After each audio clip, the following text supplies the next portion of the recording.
Well, Charles, it's been a leisurely morning, just sitting here doing nothing. Exactly, for me. Studio was rebuilt back in New York. We made it home through whatever kind of treacherous weather and hurricane was going on. And now it's amazing. I have a feeling we're going to get some drilling outside this window. I don't know why. It seems like the only construction in the apartment building is happening outside of my window. Perfectly timed, Jason. Not? Right.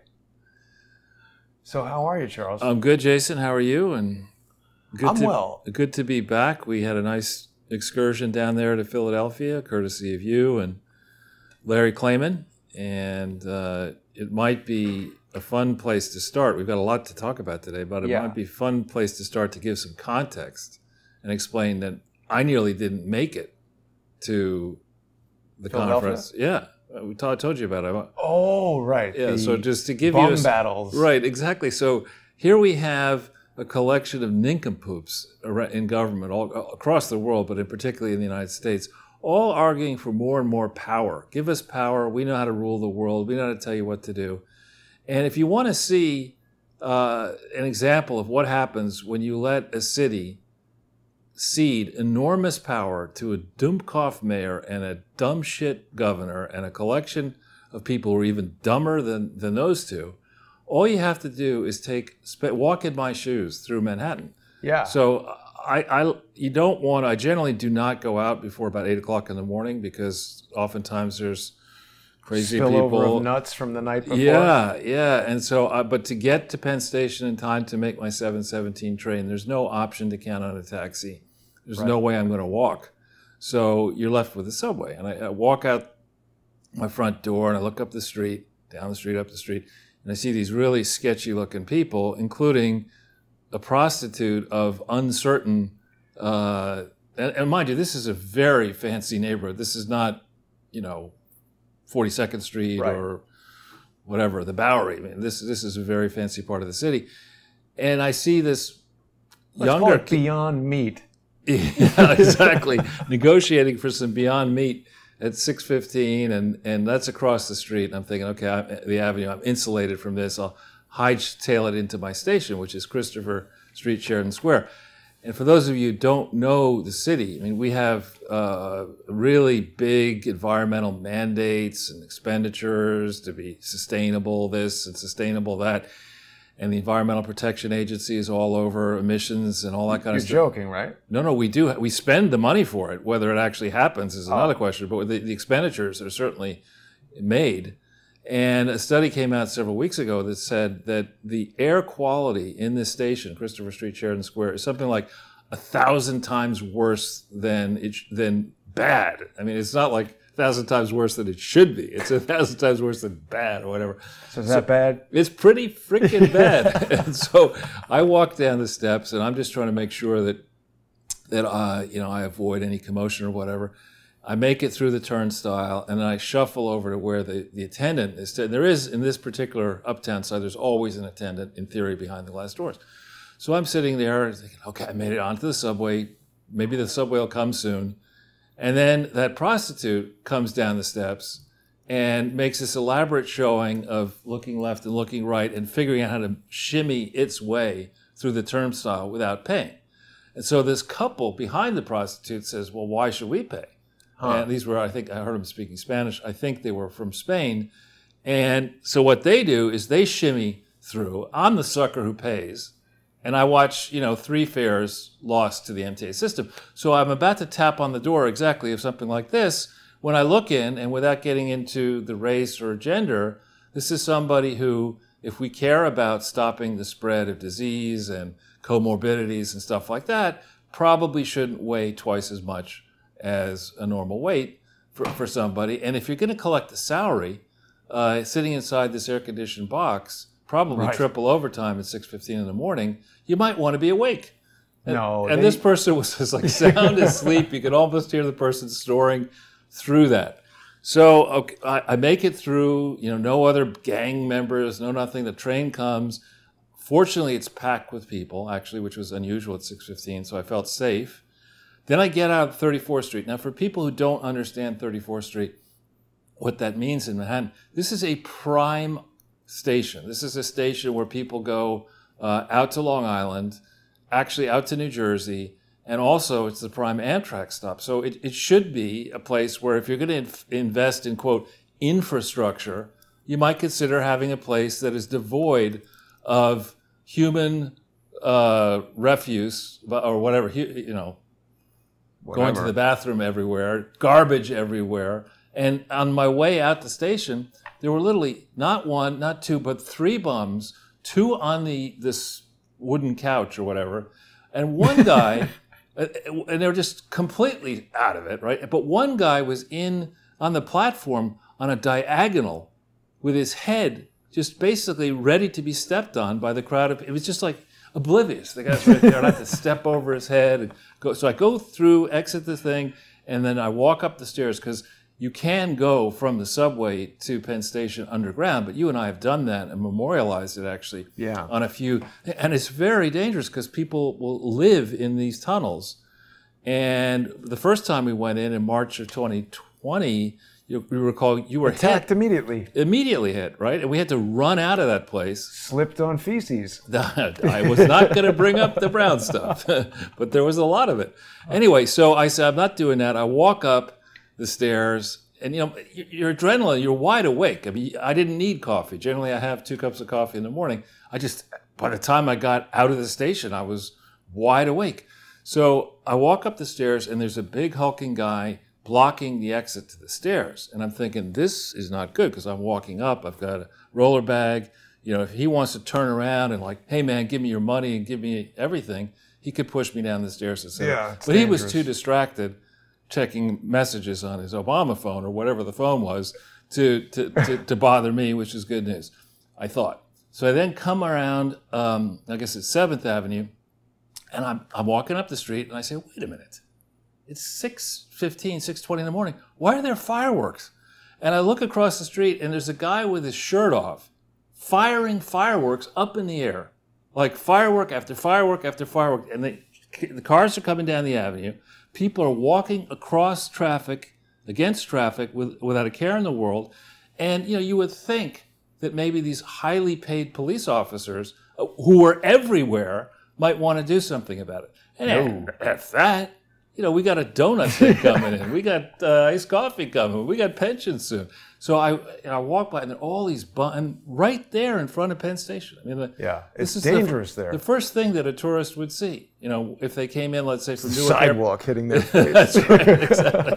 So I make it around, and bums everywhere, cops not paying attention. And there literally were 20 to 30 cop vehicles, but nobody thinking it's a good idea to maybe say to the bums, you should stop going out into traffic and stop firing fireworks and stop, defecating on the side of the street. Anyway, so I come around, I say, well, why don't I, for the hell of it, because I bought my ticket there, why don't I go back to the Patrick Moynihan Train Center, which is, when you walk into it, I don't know if you've been in yet. It's brand new. It's brand spanking new. And it really is to the level, of construction-wise, and I'm no expert, it seems like a lot of money was spent, no expense was spared. The floors are beautiful. The surfaces are beautiful. Everything's new and shiny, and everything seems to be working. And I was walking around looking at it, minding my own business, when this guy comes up to me and he says, where are you going? And I thought, this may not end well. But it turned out he worked for Amtrak. And I said, well, I'm going to Philadelphia. And he said, you don't want to stay here. The escalators don't work in this station. You got to go back across the street to the old station. I'm thinking to myself, what the hell? The place is only a month old. How could the escalators not be working? And so this is just a little vignette to say the very same team that is saying to us, the world is going to end if we don't spend $93 trillion on a Green New Deal, can't even get a subway renovation, so the subway working properly, and Penn Station working properly, and Amtrak working properly. And, thank God I was alert. Thank God I'm not 85 years old and in a wheelchair or whatever. But it is very, very dangerous in New York City right now to try to do anything. And I bring all this up to say, jokingly, I had no trouble getting down to the conference, but we're sitting here locked in a contest where the rhinos are very happy now to maybe spend $1.2, $1.4 trillion on infrastructure, which, you know, when you get right into it, it's probably, you have to take out the various lines that are included in infrastructure. The amounts of money we're going to pay everybody's mistresses and boyfriends and family members and whatever, let's call that $200 billion. And then, you know. You sure that's enough? It may not be. But, and rhinos are not doing anything about it. They're happy to play along. The people on the left are saying, you know, let's pass this bill, 1.4 trillion, and then let's pass another bill. We called it infrastructure before. Why do we call it extra structure or, you know, some other name? And we'll ram that shit through and just pile it all on top of the backs of the children and grandchildren of we the people. I tell you, Charles, the experience in Penn Station, it's a bit like hooked on phonics. Slipped on feces. Exactly. Well, there was none of that I noticed anyway. Not this time around. Now, we had some genius tuning in on Facebook just a moment ago to a show called Charles Ortel is Closing In, and he said, who is this person and why do we care about his daily? And I just said, block. Well, I can report that on my Twitter, we'll get into this in a second. I think we should first do Philadelphia. But on my Twitter, because there's so much going on with the Clinton Foundation and with the Gates Foundation and with other stuff that we've been talking about, I have noticed a large number of people now following me who have no followers or very few followers, and they're mouthing off on my Twitter feed. Well, that's obviously, you know, a troll army. We should check and see if any of them are involved with Bot Sentinel. I don't know. That's a thing you may recall. But let's, if we can, stay on. Can we get back to my Twitter feed and do Philadelphia? This is your Twitter feed. No, can we get back to I meant the poster. Oh, when yeah, I said absolutely. my Twitter feed, I meant poster. There you go. Sorry about that. So at this conference, which you were centrally involved orchestrating and which Larry Klayman sponsored, I reluctantly go to conferences because I don't really like to go to crowds and I don't like to sit listening to people for hours and hours and whatever. But I have to say this conference was very well done, and hats off to you and to Larry for doing it. It was the premise of the conference, of course, was that we've reached a point in the evolution of this country where perhaps we need to have another Continental Congress. Now, one thing that was, I just want to give some perspective and then maybe constructive criticism and context of the thing. One thing that Larry and the group didn't make clear enough in my mind is that the way this thing worked is you had the Declaration of Independence first, and then the Revolutionary War ensued, and then people came together, and we always skip over the Articles of Confederation period. So the first thing that happened was not that they signed the Constitution. The first thing they tried was something called the Articles of Confederation, and it didn't freaking work. What do you mean? What did it do? Well, the people were very suspicious. The delegates in the country, the revolutionaries were very suspicious, having been through tyrannical power in the hands of the executive, the king. They didn't want to give the executive branch the type of power that you need to run the country. This is like a summary analysis of what happened. I'm no historian. But so they crafted the Articles of Confederation in a way that made, in effect, the Speaker of the House the president of the country, and greatly curtailed that person's power. I think it was only a one-year term or whatever, and they didn't have a strong central bank. There were all sorts of problems. But aren't central banks bad, Charles? I don't think so. But a lot of people do. The Fed is bad. The Fed may or may not be bad, but they didn't have, they had chaos. They didn't have confidence in the currency. They didn't have, the executive couldn't, it was so hobbled by the way it was set up that they then had to come in and create the Constitution, which was an improvement upon the Articles of Confederation. Okay, no, what? Well, this guy's got some. We might start hearing drilling. Sorry. Right, he's just waiting until we're going to get into the heart of it. People can see him out the window there. That's right. Hi there. Anyway, so the reason that's important in my mind is that there is a precedent for sitting there in this country and saying, okay, we tried the Articles of Confederation and they didn't work so well. What's wrong? This guy's just, there's a construction crew out there. Sorry.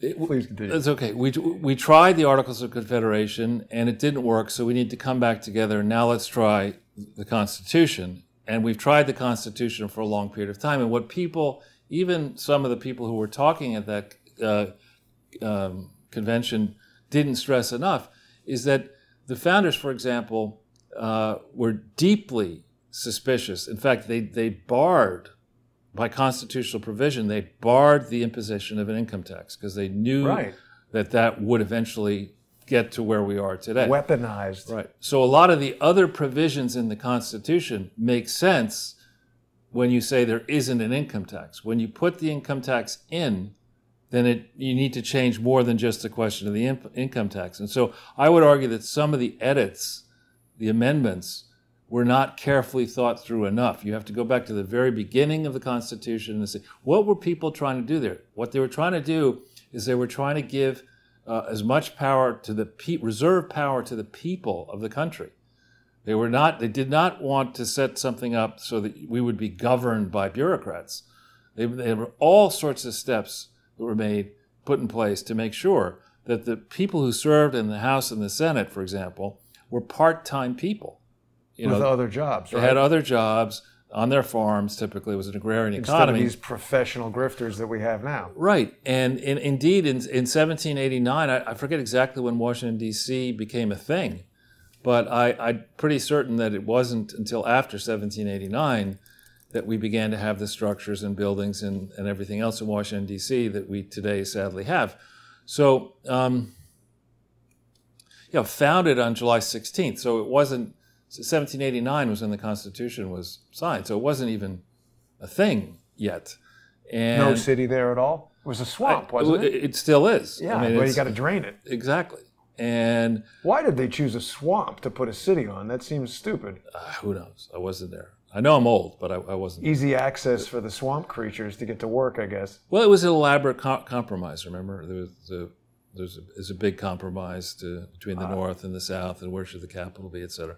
Anyway, so I think that's one important thing to remember, that there is already a precedent, and much more time has passed than between 1782 and 1789, obviously. The Articles of Confederation experiment was 7 years. The constitutional experiment is quite long indeed. Still happening, isn't it? Still happening, and I think we can safely say that the income tax approach really doesn't work well, because no matter what you say, I mean, the facts are, I know facts don't matter to the left, but the facts are that the overwhelming percentage of taxes stolen is paid for by the rich. You can't debate that. I mean, it's just there. The math is there. Overwhelming percentage of all taxes paid are paid by the richest among us. But not corporations, though. The corporations don't pay. First of all, the idea that corporations pay taxes is bullshit. Corporations charge whatever tax, if they can, they attempt to charge whatever taxes that are assessed to them to the ultimate customers, which are people, inevitably. You can say other corporations buy from corporations, but inevitably, go up the food chain, the shareholders of the corporation are individuals, and so when you place a tax on a corporation, all you're doing is pretending that you're not taxing yourselves, but you're taxing yourselves. And even forgetting all that, because they just raise the prices. They attempt to raise the prices, and if they can, the customer pays for it. So it's corporate taxes on the one hand are not really paid by corporations, and on the other hand, they're a small percentage of the total tax burden. They're tiny. They're $200, $300 billion. It's compared to the total amount that government spends is not what they collect, obviously, because we're running these gigantic deficits. And that's just thinking about revenues and expenses. When you think about capital expenditures, we might be collecting taxes of $4 trillion, but we're spending $7 trillion or $8 trillion. And that's before you think through what the Federal Reserve is borrowing to purchase assets, which may or may not ever work out in the long run. So some of this reverence for the founders and reverence for the Declaration of Independence.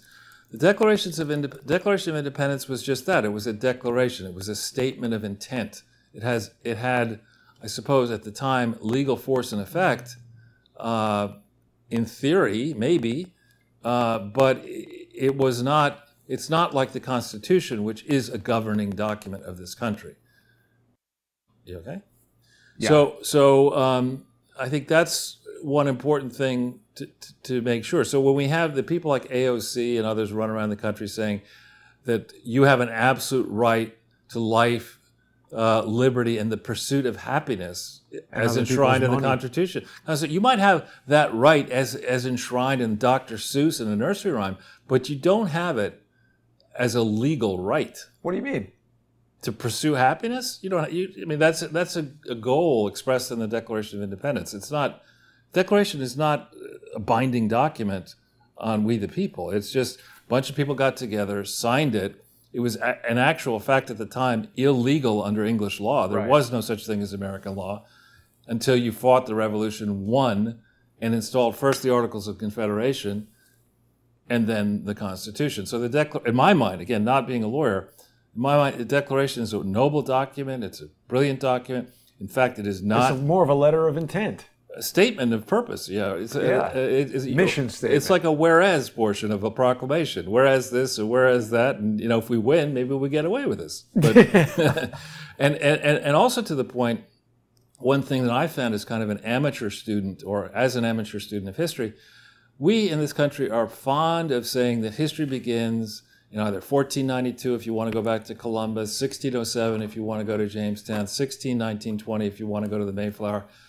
But all of our legal principles and much of our history rests on experience in England and what is now the United Kingdom, draws on experience in France and Germany and elsewhere.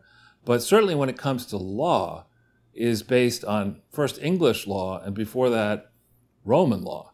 So you really, to understand what these people were driving at, what they were railing against in 1776, and hoping to improve thereafter, you've got to have more of an understanding of English history. And that is not taught at any of the good places I went. So I suspect it's probably not taught very well elsewhere. Well, it was interesting that one constitutional lawyer, I'm forgetting his name right now, but he said that he was surprised that when he went to law school, they never told him to read the Constitution. It was just interpretations of what other people thought of the Constitution. Well, I'm talking about prior to the Constitution. I'm talking about, for example, most people don't understand that we don't have to go back to Henry VIII and before that, but in the period where King James, and then King Charles, this is the early 1600s, King Charles is not somebody you want to shake your head and think of me, because he lost. He lost weight the hard way, starting with his head from his neck up. But Charles's father James was somebody who was very much of the divine right. Kings are absolute; they know what they're doing. Don't challenge me. And so there was the nobles. And the population began to get more and more upset, first with James and then with Charles. And I think there was a document issued called the Petition of Right, which I think was in 1628. I may have that wrong. Again, it's from my amateur study. Yeah, 1628. And this recites protections against the state. Wait a minute. This looks like the Rothschild's crest of arms. Well, look, it has the unicorn and the lion. Well, I don't know anything about that, but that's in Untermeyer Park. Okay. Well, let's. Sorry. If we go back to the Magna Carta, people don't seem to understand that the protections that were demanded in the Petition of Right go back to the Magna Carta, which in turn goes back to another document in 1100 and another. There's been an centuries-long struggle between people who thirst for power to tell you what you may or may not do, and people who thirst for the liberty to spend the precious seconds, hours, days, months, and years that we have on the planet acting responsibly and enjoying life. And it's a constant battle. And what Jefferson was articulating and others in the Declaration of Independence echoed demands that were made on June 7, 1628. But the point is that you go back to June 7, 1628, ultimately what happened is that the people rose up, and some would argue illegally, put King Charles I to death in 1649, and we were in a happy place. AOC's great theoretical ancestor was there to say, great, you know, we can now spend £1 million on the green, the first green. You know, but anyway, the people ran riot in 1649. And what happened, the short version of it, is what happened in that period where there was a republic in England from 1649 to 1660 odd, was it became tyranny. Yeah. And the folks who had settled in America and risen to the top of the food chain by 1776 had ancestors that participated in that experience. They had family memories of, you know, how this doesn't work.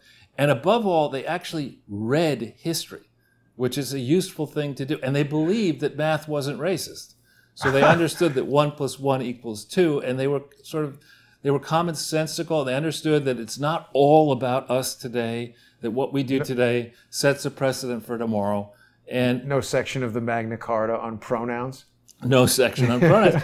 And you know, the Magna Carta is taught, it's always taught as this is a fantastic victory for the nobles. They held the king to account. When in actual fact, what happened is the king said, oh yeah, I'll sign your Magna Carta. No problem. I'll sign it. And then he just rounded up a bunch of the guys and had him executed after the fact. Wow. So and that happened as well with in 1649, James II had to flee the country, and it was really shocking, even for the English, to believe that you could kill a king, put the king on trial. I mean, that was unheard of. Right, they're concept. supposed to be divine, right? Right, and so and the king. This is, you know, maybe I get my stubbornness from. I'm not related to King Charles I, but I am stubborn. King Charles I's attitude to this was, you know, trial. Fuck you. I'm not going to sit down for a trial. I'm not going to defend myself. This is not something that How did happening. they kill him? I mean, doesn't They the cut king his head have an off. army and everything? Well, they had so co-opted the nobles, and there were people who were all for it, and then they chopped his head off. That's wild. And so the kids, the people around the kid, who then was asked to come back as king, he kept a list of names. And the second he was reinstalled, and perhaps before that he was reinstalled or installed as a monarch, in I think 1662 or thereabouts, thereafter, teams of people working for the king came to this country and hunted down the judges and supporters who had put his father to death. Now, another thing to point out, which how come I've never heard any of this before? I'm saying I only found out about this, 10 years ago. Wow. It's really a rich history, actually, to go back and open it up and say, wait a minute, there's a precedent here for what's going on. Another thing that people don't understand, and indeed folks made a mistake, and I was not going to criticize the people in the conference. They said that, for example, Thomas Jefferson would be a millionaire. Well, in fact, Thomas Jefferson, at his death, was bankrupt. Well, so what?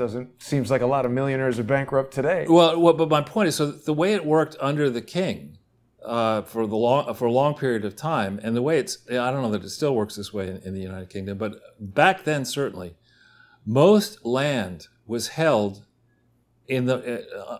by the king. And you, even if you're a duke, which is one of the highest possible nobles, even if you're a duke, your lands are probably not freehold.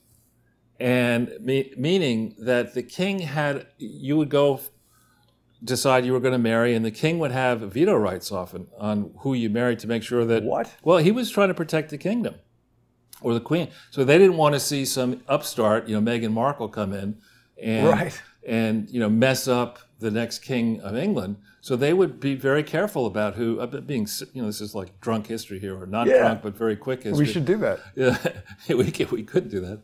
But anyway,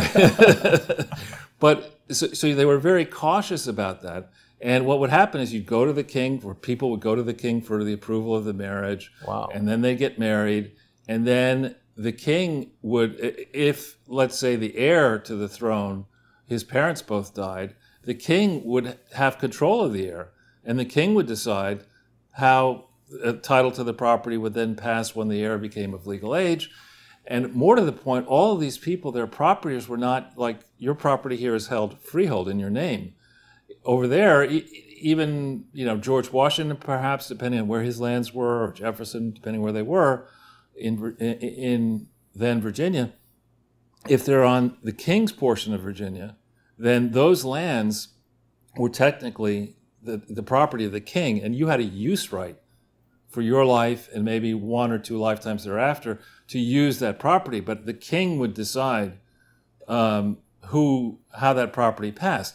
So when they say, yeah, as they did, when those people signed that document, which was in gross violation, it wasn't just in violation of English law, it was an abomination as far as English law was concerned. You're taking on the king. Had they lost, the penalty back then is far worse than death. Oh, right. Far worse than everything. Death. It's, first of all, there's no good way to be executed, but this is not politically correct. What they would do is they would put you up and on a noose, hang you, but not close to death. They let you get close, but not all the way home. Wow. So you're thinking, kill me, man. This is not, no, that's not what we're going to do yet. Then they put you behind carriages, drawn and quartered, and drag you through the streets of England. Now you think 34th Street and 7th Avenue is bad. Yeah. That's nothing compared to what England was like back in 1770. No toilets. They would just dump it out the street. There's cobblestones everywhere. It's like Penn uneven. Station. There's garbage. There's all kinds of stuff. There's rats. There's pestilence and all kinds. So you've been nearly killed by hanging. Now you're being dragged not for like a block, for 2 miles or something. And then to complete your day, they cut you into quarters, into 4 pieces. And no, I thought they'd use 4 horses to pull you apart. Right, but they turn you into 4 pieces, and then they cut your head off, and then to warn everybody that you better not do this, they put your head on a pike on the outskirts of London. They need a warning after all that? Exactly. I'm still thinking about it. And then on top of that, all of your children could never have property. Wow. So I mean, under Christianity, I don't know Judaism, but under Christianity, if you destroy the body in that way, you have no hope of going to heaven. So I mean, it was cruel and unusual punishment. That's why they put that in the Constitution. Well, yeah, and you were back then. I don't know the specifics. I may have it slightly off, but if you stole a loaf of bread, you could be killed. Chop the hand. Killed for bread? Yeah, I know. And there was a school of thought back then that humans were so evil, diabolical, conniving, that unless you made the penalties really, really stark, people would just go ahead and do this stuff. And even then, people still did that stuff. So in the context, what those people did, and most of the people who signed the Declaration of Independence had substantial assets, in theory, on paper. That's somebody getting drawn and quartered. Why do they bother with the underwear? That's not going to stay on. Dragging them through the street. Wait, stop! My briefs. So stop the poop from coming out all over the Oh, crowd. this guy's about to chop them. Look at that. Yeah, I know. Wow. Nice and picture. Everyone's participating here. Oh yeah, it was like it was a thing to watch. Yeah, there was no Sunday with Charles. I mean, you go out and you watch this. Wow. So within the context, this was quite something. What happened? There was a lot at risk. The French helped us out enormously. Helped the Americans out, winning that war. We do owe a debt of gratitude to the French for that initial period. And the other thing to understand is that back then, it was an agrarian society, principally an agrarian society. And I don't know how much time... No Beyond Meat in 17... F that. But beyond that, I don't know how much time, if you've ever spent, let's say, a year or more living in the country. Well, what country? In a rural portion of this country.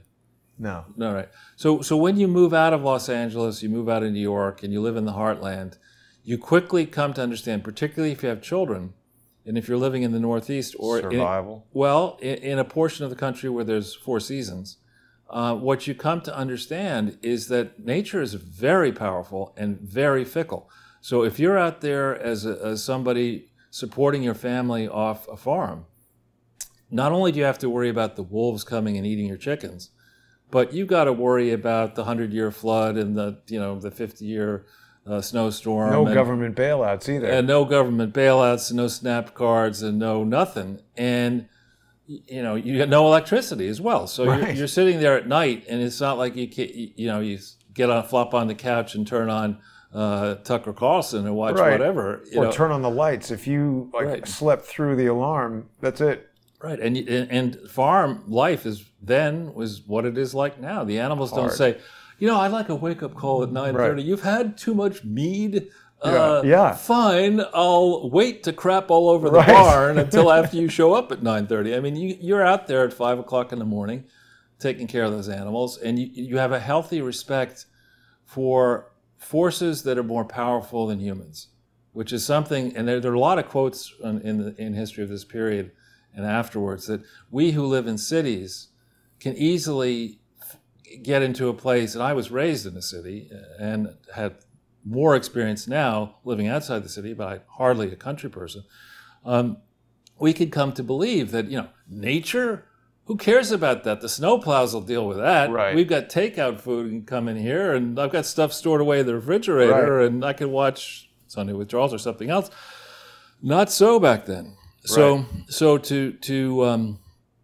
to be, for example, as educated as these people were, you could read by candlelight, but I don't know if you've ever tried to do that. It's not very easy. And the glasses probably were hard to come by if you couldn't see that well. Right, and so some of these accomplishments of the people, Jefferson in particular, who wrote the Declaration of Independence at a very young age. Before writing that, I think he wrote I think he did write the statement of something to do with religious freedom in Virginia. I think he authored that prior to the Declaration of Independence. So to have the kind of book learning that he had with no ability to read at night, to know all, and many of these people had, to be able to read these classic books in the original English, no audible, but to read it in, Jefferson knew ancient Greek and Latin and Italian and Spanish and French and German and this and Hebrew and all these other things. And many of them as well had a perspective on history, which after all, is kind of conceited to say, forget all the past. I AOC because I know how to mix a mean daiquiri. And can whip up some guacamole for you on the side. On TikTok, that I'm the person who's going to design a $93 trillion infrastructure deal. Forget all the lessons of history. This is sort of the opposite. That slavery, for example, which is not a good thing. No one is going to try to argue that slavery is a good thing. But slavery has been part of the human condition for as long as there have been humans. And I can make an argument, I hope a compelling argument, that with regard to political slavery, that doesn't exist, I don't think, in the United States. And if it does, it's called Twitter.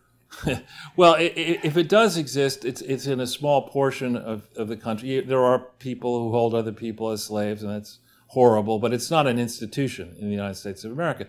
It is an institution in Libya. Thank you, Hillary. Now it is, yeah. Thanks, Obama. Thank you, John Kerry.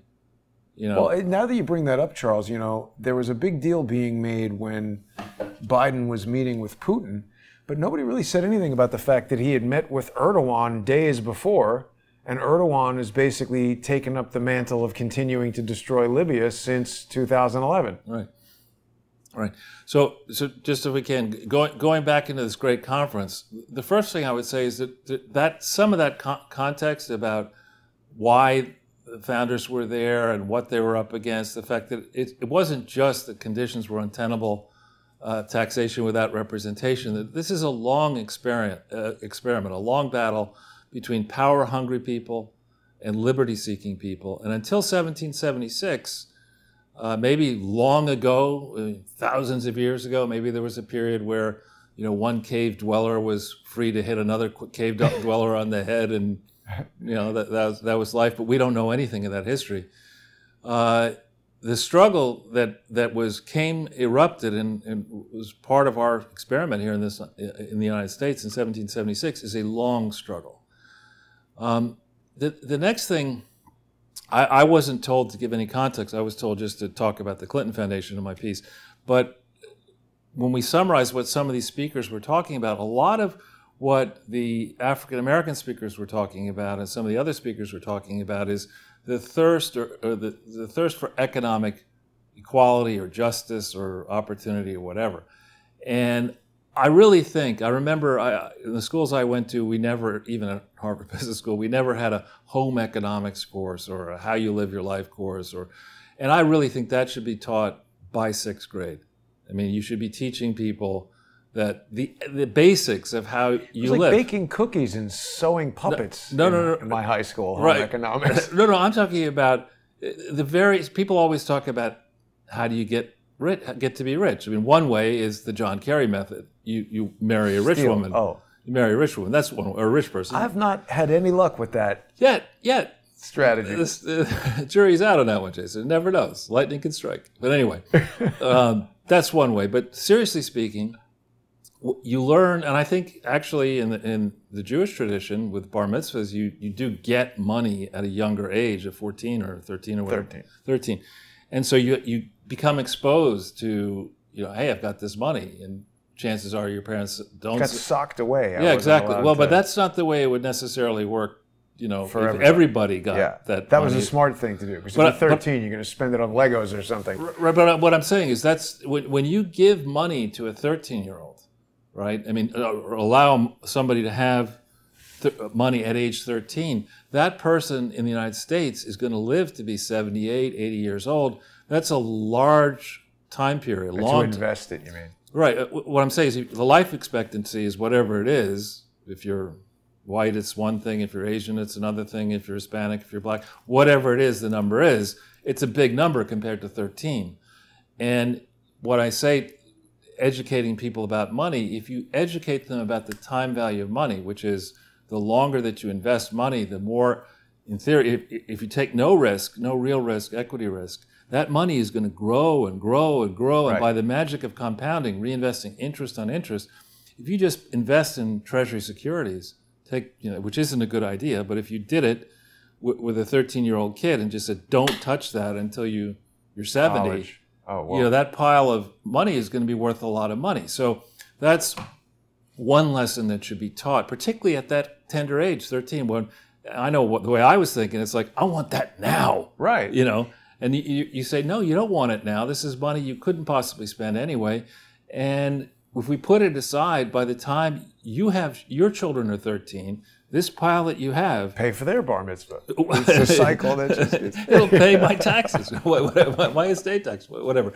No, but the point being, that lesson, and the very simple lesson of if you want to be rich legitimately, there's a very simple way to get there. If you learn this lesson when you're 13... Well, no, not working hard is not enough. But people work hard and don't get rich, and they work themselves into the grave. Right. The most important lesson I told you, this friend of mine told my daughter when she was less than 13, is when you get that first paycheck, look at it carefully, and understand how much the government is taking out of your paycheck. Get that through your head right away. You're a 12-year-old actress or whatever, and you get your first check. And holy shit, they're taking out like 25% of the check. How come I didn't get the whole check? I was just talking actually to my father about this, who's almost 95. And he went into the family business as I think he was a delivery boy or something like that in this office supply printing company out in the West Coast. And I think he was making 25 cents an hour or whatever, like a small amount of money. And he expected to get, call it $10.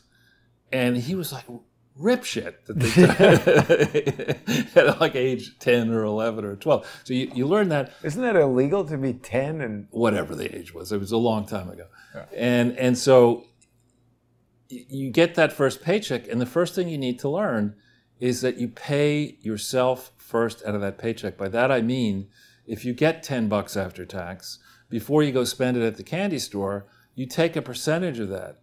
10%, 20, 30, 50, depending on how much, and you invest it. You start doing that when you're 13, 10, 12, 13. You get into that discipline.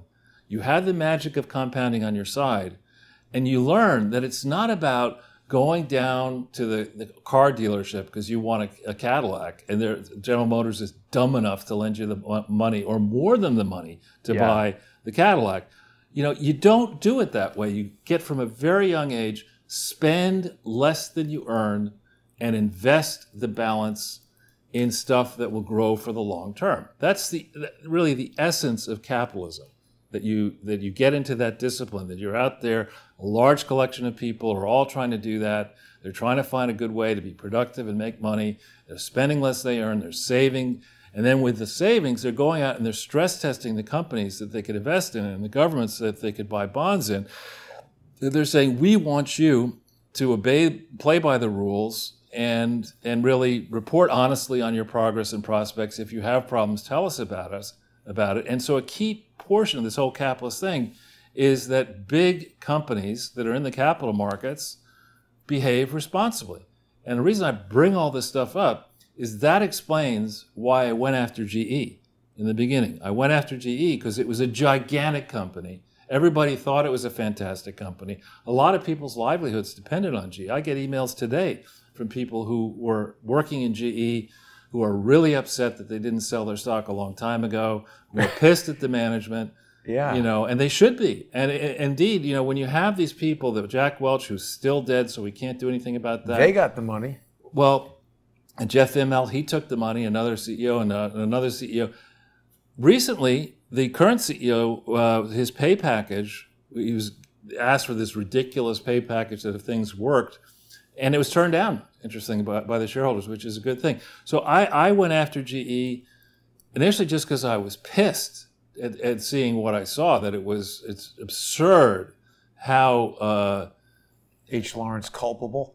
We can get into him in a second, but going into GE back in 2001 and then 7 and 8, I just looked at these collection of executives and banks and investment managers and people who were making money off of GE, and I looked into the underlying performance of GE, and I was shocked at what I saw. And initially I thought I was crazy that I thought GE was a fraud, but Blofeld is running it. Exactly, he's still dead, thankfully. He looks horrible. Yeah, he was a horrible human being, frankly.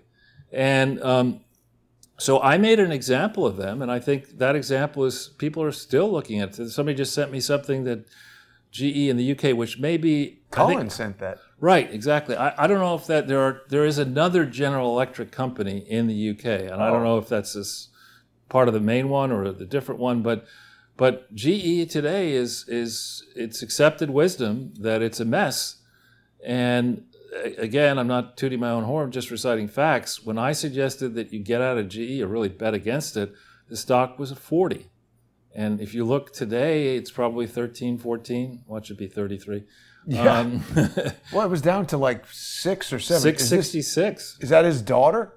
That's his third wife. Oh my God! Come on, that's ridiculous. Yeah.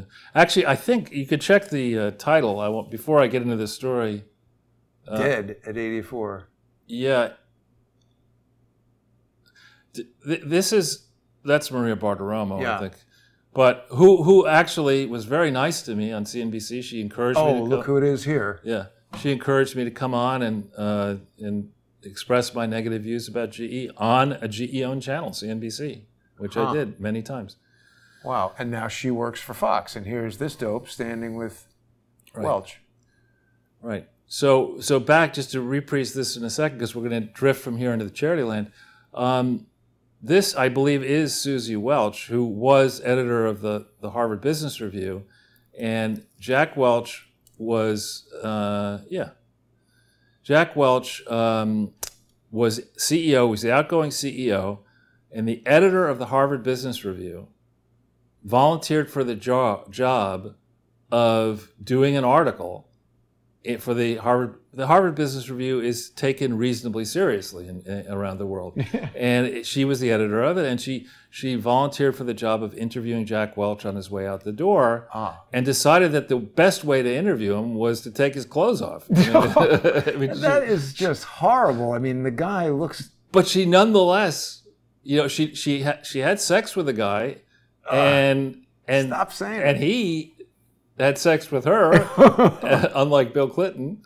And she and the Harvard Business Review published this glowing tribute to Jack Welch. I mean, that to me is disgusting. In fact, when I was making my push against GE, I remembered that when I was at Harvard Business School, and before then, there was a long tradition in the past that the dean of Harvard Business School was not by right, but by custom, was on the board of GE.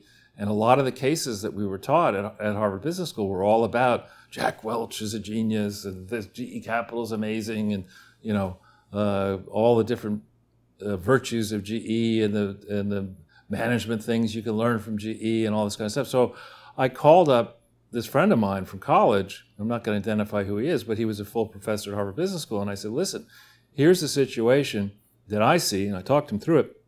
And he said, Charles, can I come to New York now and see you and talk about this? And he got on a plane, and we had dinner, and we went through some considerable length, and I talked to him about it. And I said, would you have a problem, exposing this, given the closeness that GE has had with Harvard Business School? And he said, are you kidding me? After what Susie Welch, did to the reputation of the Harvard Business Review? Because she's like a little harlot. Well, you can't do that. I would hope that even in the mainstream media, which is in several notches below Harvard Business School, Harvard Business Review. The Harvard Business Review is supposed to have high and mighty peer-reviewed articles about management strategy, and you could say that getting a master's in business administration and a doctorate is bullshit, which maybe I would agree with you. It's not like getting a medical doctorate degree. It's not like getting a PhD in nuclear physics Don't you or chemistry. Have one? Not in nuclear physics. Oh no, but I mean in I'm just saying I got an MBA because at the time I had nothing better to do, and I got into Harvard Business School at age 22, and I thought, what the hell? If I can get an MBA by the time I'm 24, maybe I'll get a good job. Don't their nose, teeth, and chins look remarkably similar? The teeth look expensive on this guy. On both of them. Yeah. Yeah, the hair on her. I'm very interested in these so-called married couples that look super identical to one another. There's something weird going on here, but I know you don't like it when I talk about speculative stuff like that. I'm just trying to go through the train of thinking. So when Armstrong Williams talked about the need for economic justice, and people were making fun of Alan Keyes was making fun of the guy who created Black Entertainment Network for wanting reparations. Right. The simple fact is that if we got all of our young people, not simply African Americans or Hispanic Americans or other minorities, but everybody understanding the basics of how you run a household, that you try to spend less than you earn and save the balance and put it wisely in articles that will hold or increase their value over the long term. That's the simple piece of my simple view on capitalism. Contrast capitalism with what we're taught now, which is crapitalism. Theftism. Crapitalism. It's total crap. We have a country where very few people, if you think honestly, perhaps, and I'm not asking you to make a comment, but perhaps your parents have a financial net worth, i.e. they have financial assets greater than the mortgage on their house. A lot of people, when they talk about having a net worth, they have a net worth, but they have a mortgage. And so they have a property worth $2 million and a mortgage of $1 million and a net worth of $1 million, but they might have another $100,000 in capital. I'm just talking, like fly specking it. Most Americans, 80%, don't have any of that. They don't have $500. Yeah. Right? So to say that if we have problems with the system, the reason we have problems is it's capitalism. This isn't a capitalist country. It's crapitalism. We're sitting here, we're teaching people that it's a good idea to borrow much more than you earn every year. Every month. Every year. And that's what our government does. I mentioned to you John Collins' excellent presentation at this conference. He talked about the disposition of $4 trillion in tax revenue, and he pointed out that 51% of it came from individuals, and he didn't mention that 34%, at least we didn't focus on, that 34% came from payroll taxes. So really 85% of the tax revenues collected in the period he was looking at were from, in effect, individuals, directly and indirectly. But that ignores the fact that, I forget the year, but let's just posit that in the year he was talking about, total spending was $7 trillion. So in other words, you're caring about the $4 trillion that you collected, but you're running up another bill of $3 trillion that's got to be paid down eventually. And you start spending $3 trillion a year, all you can collect is $4 trillion in tax revenue. You've got a problem, right? A serious problem. So this situation that we're in here, where a vocal minority is saying we've got to give economic we've got to reparations for the sins of slavery going way back. We got to do a lot more than that. I mean, we've got to wean the government, state, local, federal government, off the idea that you can every year spend a lot more money than you take in. Yeah. We've been doing that since 1981 in this country. It was Ronald Reagan, right? Deficit spending? Well, we did it beforehand, but in size, really starting with Ronald Reagan in 81, the only year from 81 to the present where we've had a surplus. Bill Clinton. 1 year only, 2000. 1 year, and it was less than $100 billion, right? And so, frankly, if it was $100, we'd be better off right now. Right, but my point is that, you know, we are wedded to, and Barack Obama warned us. He said he is going to fundamentally transform this country. Yes. So he wasn't the first to engage in big deficit spending. A lot of Democrats criticized Reagan for the deficit spending, and then Democrats criticized correctly George W. Bush for the deficit spending. But where it went completely off the rails was under Obama. And to capstone the Obama years, we have the 8 years where the deficits were monumental. We have Donald Trump trying to make headway for a time, but then with the pandemic, we're now on a course here. Who knows how much the deficit is going to rise in this year? We just have no idea. I think it's going to be a huge amount. They're just doling out money. Right. So when we look at this, Larry had another thing that we didn't talk enough about is Larry had this thing about ending the scandal industry or something like that up on the page. His book is It Takes a Revolution, Forget the Scandal Industry. Right. And there is an argument, and it's funny, somebody mentioned Carroll Quigley. Oh, yeah. And I decided to look Carroll Quigley up, and it's interesting that his book on the Anglo-American establishment was published after his death in 1981, but was written in 1949. Huh. And Why published after his death? This was the one that was brought up at the conference, I think. Weapon systems and political stability, about the Second Amendment or something? This could be a different Carroll Quigley. Really? No, I guess not. This is here. It says died January 5th, 1977. You look him up in Wikipedia. You'll see what I'm talking about. With 2 L's. Oops. Well, that's why. There you go. You got them. Google has spell check. Okay. And look at his works. Notable work, Tragedy and Hope, that must be the weapon system. And then the Anglo-American Establishment, published in 81, after his death. Died on my brother's birthday, look, January 3rd. You can read it online. There you go.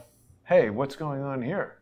But this is a whole book about how elements in Skull and Bones and... I got to read that. I'm telling you, this is why I'm bringing it up, Jason. But wait a minute, look at this. The logo for the books in focus is very Eye of Horus-ish.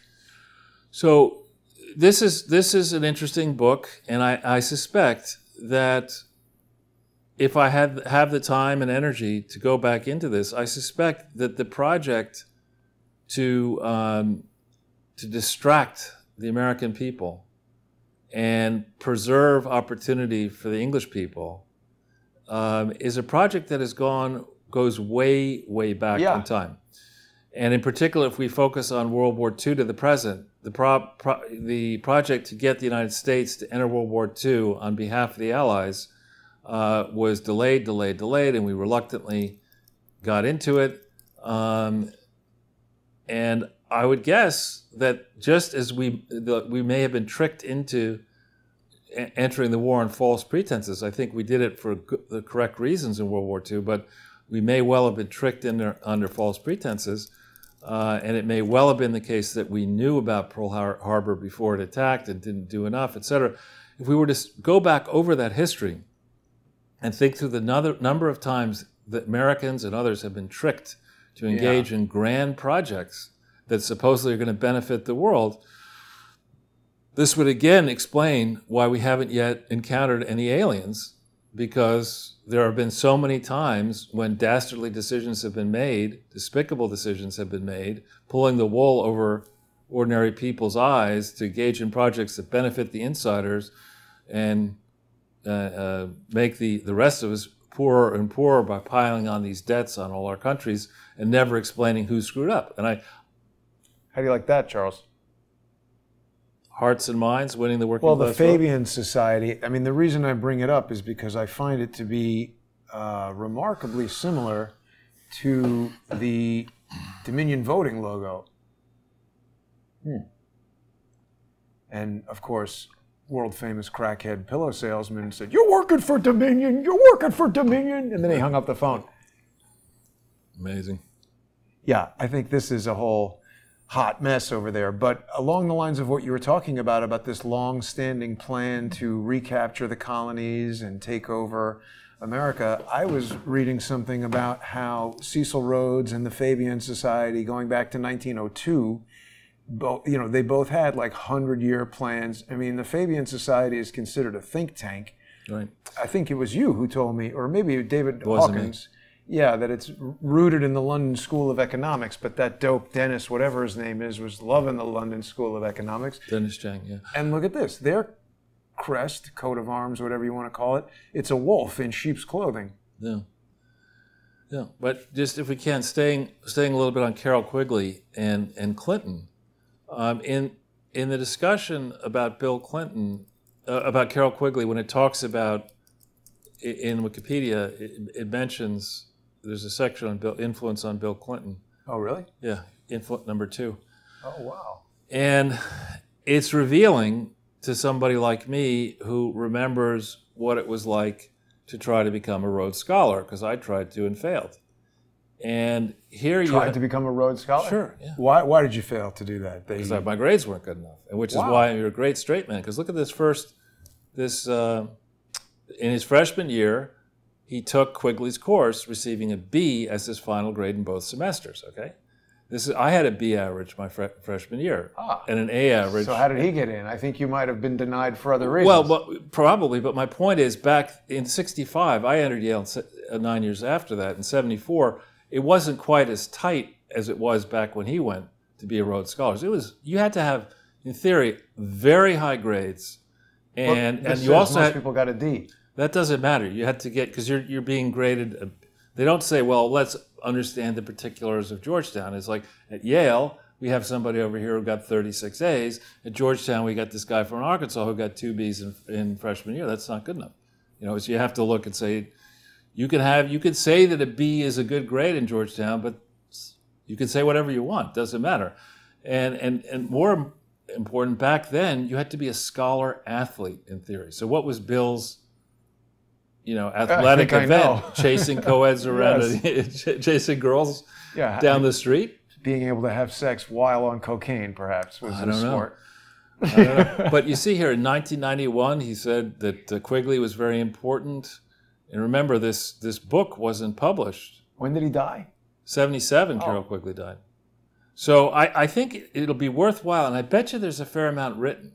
Back Lee then, Stranahan knows about Carroll Quigley. I'm just saying, but in addition to what he knows, there could be evidence that we haven't looked at yet. And all I'm saying is, I hadn't read this until this morning, that for Bill to have gotten 2 B's freshman year, and who knows what his other grades were like, but then to have gotten a Rhodes Scholarship. The way it worked is that senators, I believe, had influence in the Rhodes process. So the Rhodes Scholarship is a scholarship, and I think there's a Rhodes Trust that takes care of. Then there's the Marshall Scholarship, which is something that I believe the English gave in gratitude to the Marshall Plan.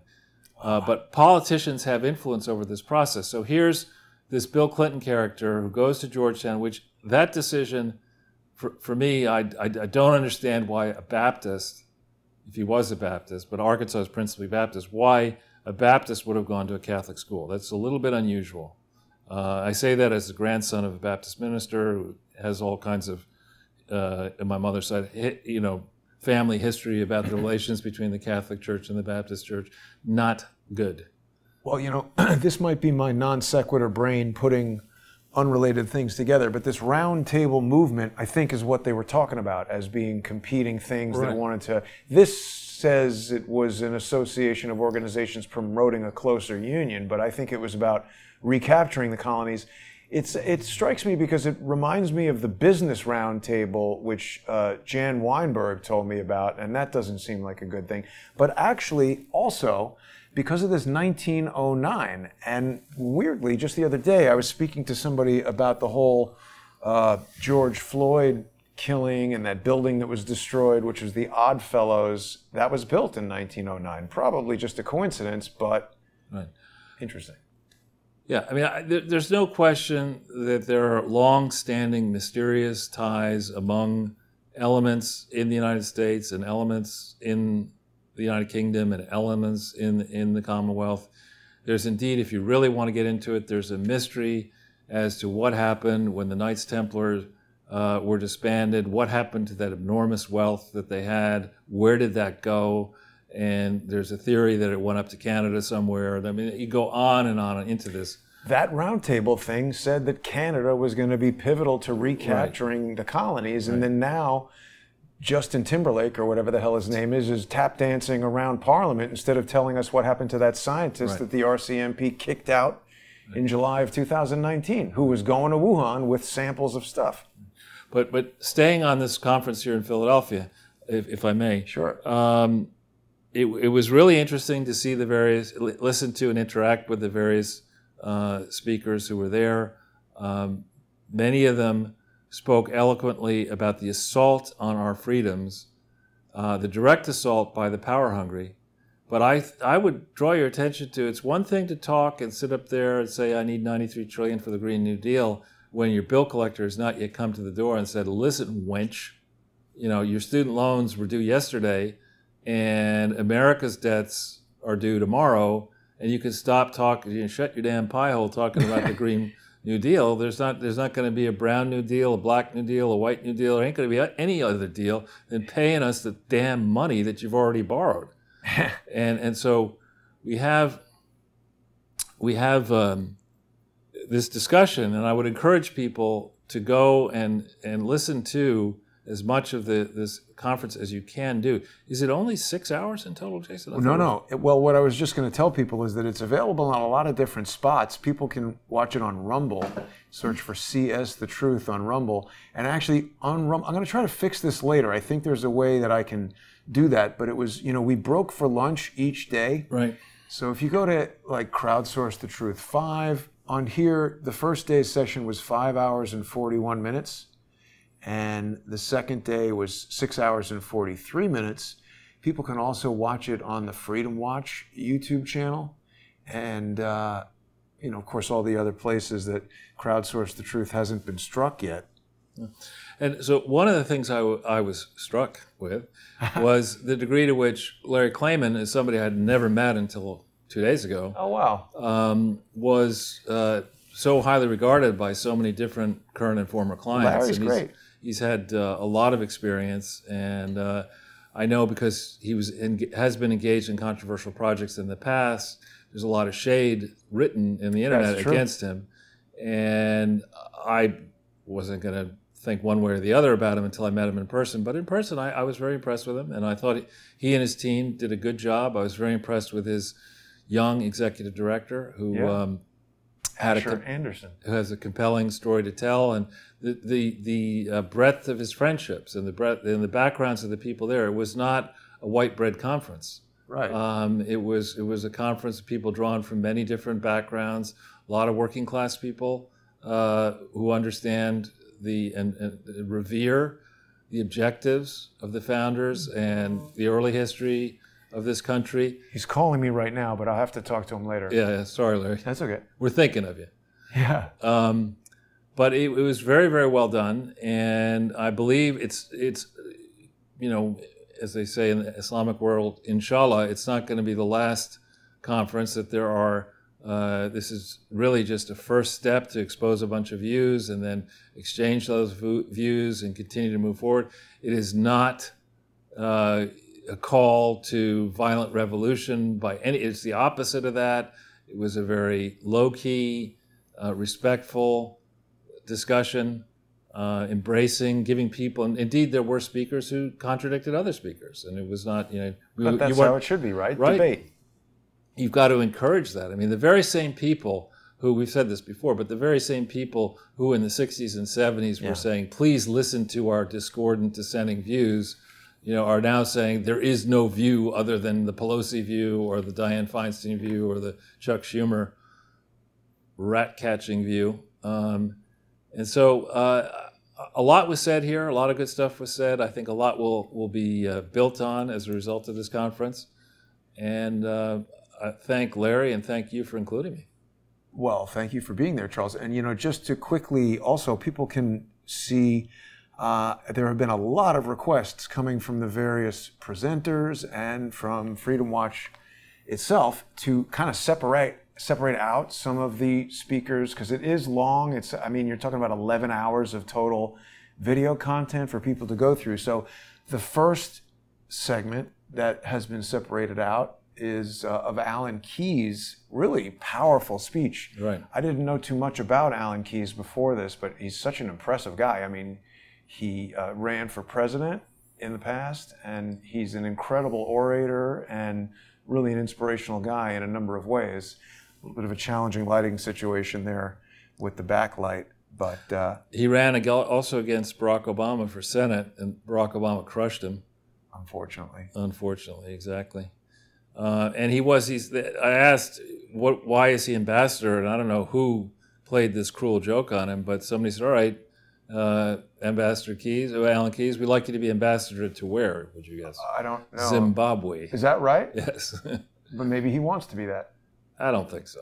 He did it, obviously, but so he must have wanted to. But Zimbabwe is really a godforsaken place. Now, actually, Charles, you raise something that not that I ever do this, but to go totally in another direction. You? There's been a lot of kind of leaders of countries like Mugafali, or what's his name, from Tanzania, and then now this guy last night from Haiti. But I was talking to Cullen about this. These are countries that have had very low numbers of fatal outcomes from COVID-19, and then suddenly the leaders die, and also not a lot of uptake of vaccination in some of these places, and then those guys die, and miraculously the new guy is like, vaccinate everybody. Yeah, I would say in Haiti, I believe the leader died from an outbreak of too many lead pellets. No, that's what I mean. They're sent at high speed killing through these his head. guys. Yeah, and actually on that, it's a good thing to bring up. Right away, somebody sent me an email saying, here's this article, interview about Haiti that, as it turns out, you did in 2016. So, because I spent a lot of time in 2016 pointing out the outrageousness of the Clintons going around and saying, give us credit for all our good works around the world. Does that include assassinating this guy? I doubt that he assassinated. But the thing that's really interesting is, as a result of this Clinton Foundation, as a result of this Haiti thing, could you pull up what's trending on Twitter? Do you know how to do that? I think if you just Google trending on Twitter. I think you just go to Twitter, it has it there, doesn't it? I'm just no expert on this. Yeah. It was. Here you go. Let's see. Clinton Foundation was trending at some point today. I don't know if it still is. I think anytime anybody gets killed, this is sports trending, I think. Yeah, so I'm not a Twitter expert either, to tell you the truth, but just isn't it over here or something? Uh-oh. Spotify reportedly outraged by Joe Rogan. Topics to follow. I don't know. Twitter is a pile of crap. Do we want to talk about Donald Trump suing them? We can, but we want to stick with this first. So if what is it that's trending on Twitter? Well, you could try then put in Clinton Foundation and see if that shows. Twitter trends, FAQ, hashtags and topics. Trending on Twitter USA. There you go, topics today. Just now. Denmark. Maybe somebody was making that up. I don't know. Haiti. Is Haiti trending? There you go, yeah. 471,000. Tap that. Yeah. You could try it. Well, I don't know how this works. Like I said, I'm not a Twitter expert, but... Excuse me. I do check it frequently. again, to go sideways, this operation has James Comey's fingerprints all over exactly. it. FBI sees the Lego set. I mean, this is absurd, frankly. I agree. You know, naked old guys arrested for public tryst. That's less interesting. Was it Ed Buck? Right. Seizing Lego. James Comey's like, damn it, I don't have that Capitol. I better put this stuff away. Yeah. Get that Capitol building and make it back here. Toot sweet. Sorry, Charles. That's I okay. Totally took you. That's all right. In So a sideways direction. it's okay.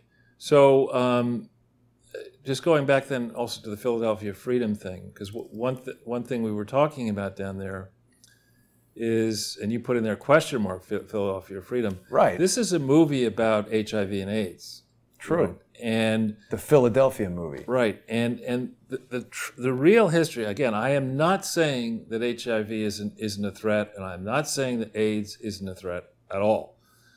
What I am saying is that the amount of money, this is the accountant in me, my great-grandfather, on my father's side, the accountant in me says, all right, we've raised a tremendous amount of money, both at the Clinton Foundation, the Global Fund, governments, et cetera, ostensibly to fight HIV turning into AIDS, but we still have an AIDS problem, we still have an HIV problem, and there's never really been the kind of clinical, objective, follow the science, math-based analysis of what did we say the problem was with HIV and AIDS when it first came to the fore in 1981 or thereabouts.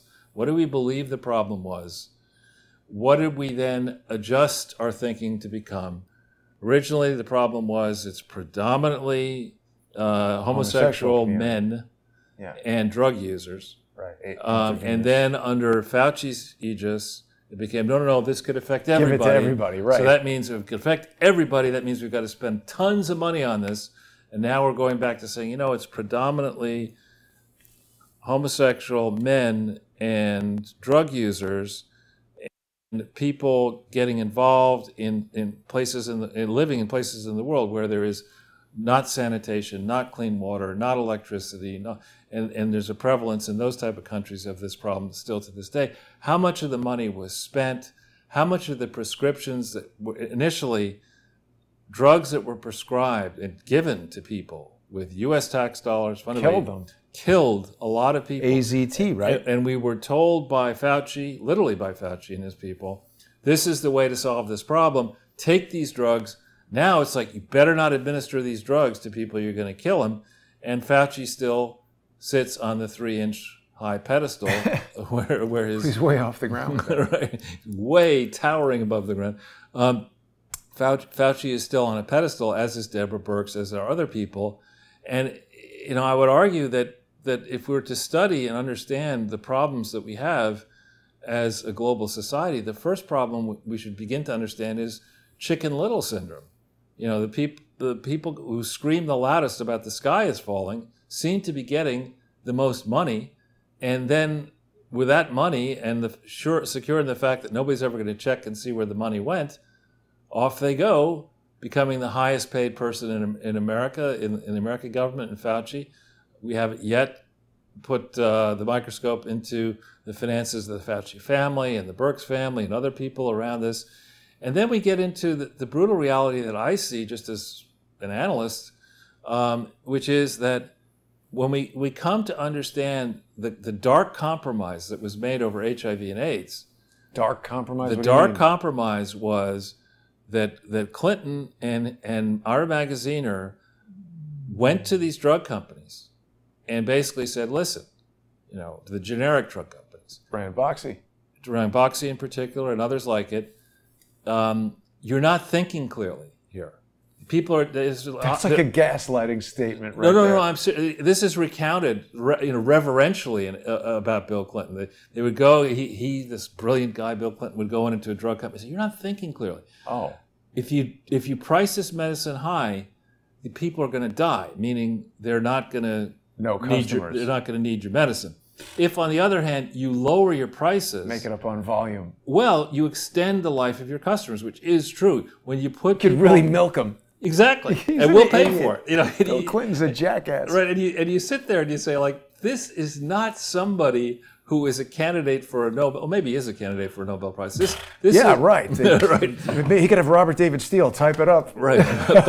But that argument, you think about that argument, which is memorialized in Elton John's book about HIV and AIDS, and many books recount the same parable, including, I think, Bill Clinton's own books, own words, that was the essential winning argument to these generic drug companies. We'll lower our prices, and in that way, we will assure that these people might live not for an extra year, but for 25 years or 40 years, always dependent on this HIV medicine. That's a terrible vulture strategy. Well, I understand that, but even worse is that instead of going back then and saying, hey, this is the winning approach, we'll lower the prices to rock bottom prices, let you use generic medicines, and the but in the end, as it were, is that in the Western world, where the insurance systems can pay $20,000 a year for HIV drugs, we'll keep you hooked on branded drugs. We won't ask you to cut your prices in America and in Western Europe and Japan and elsewhere.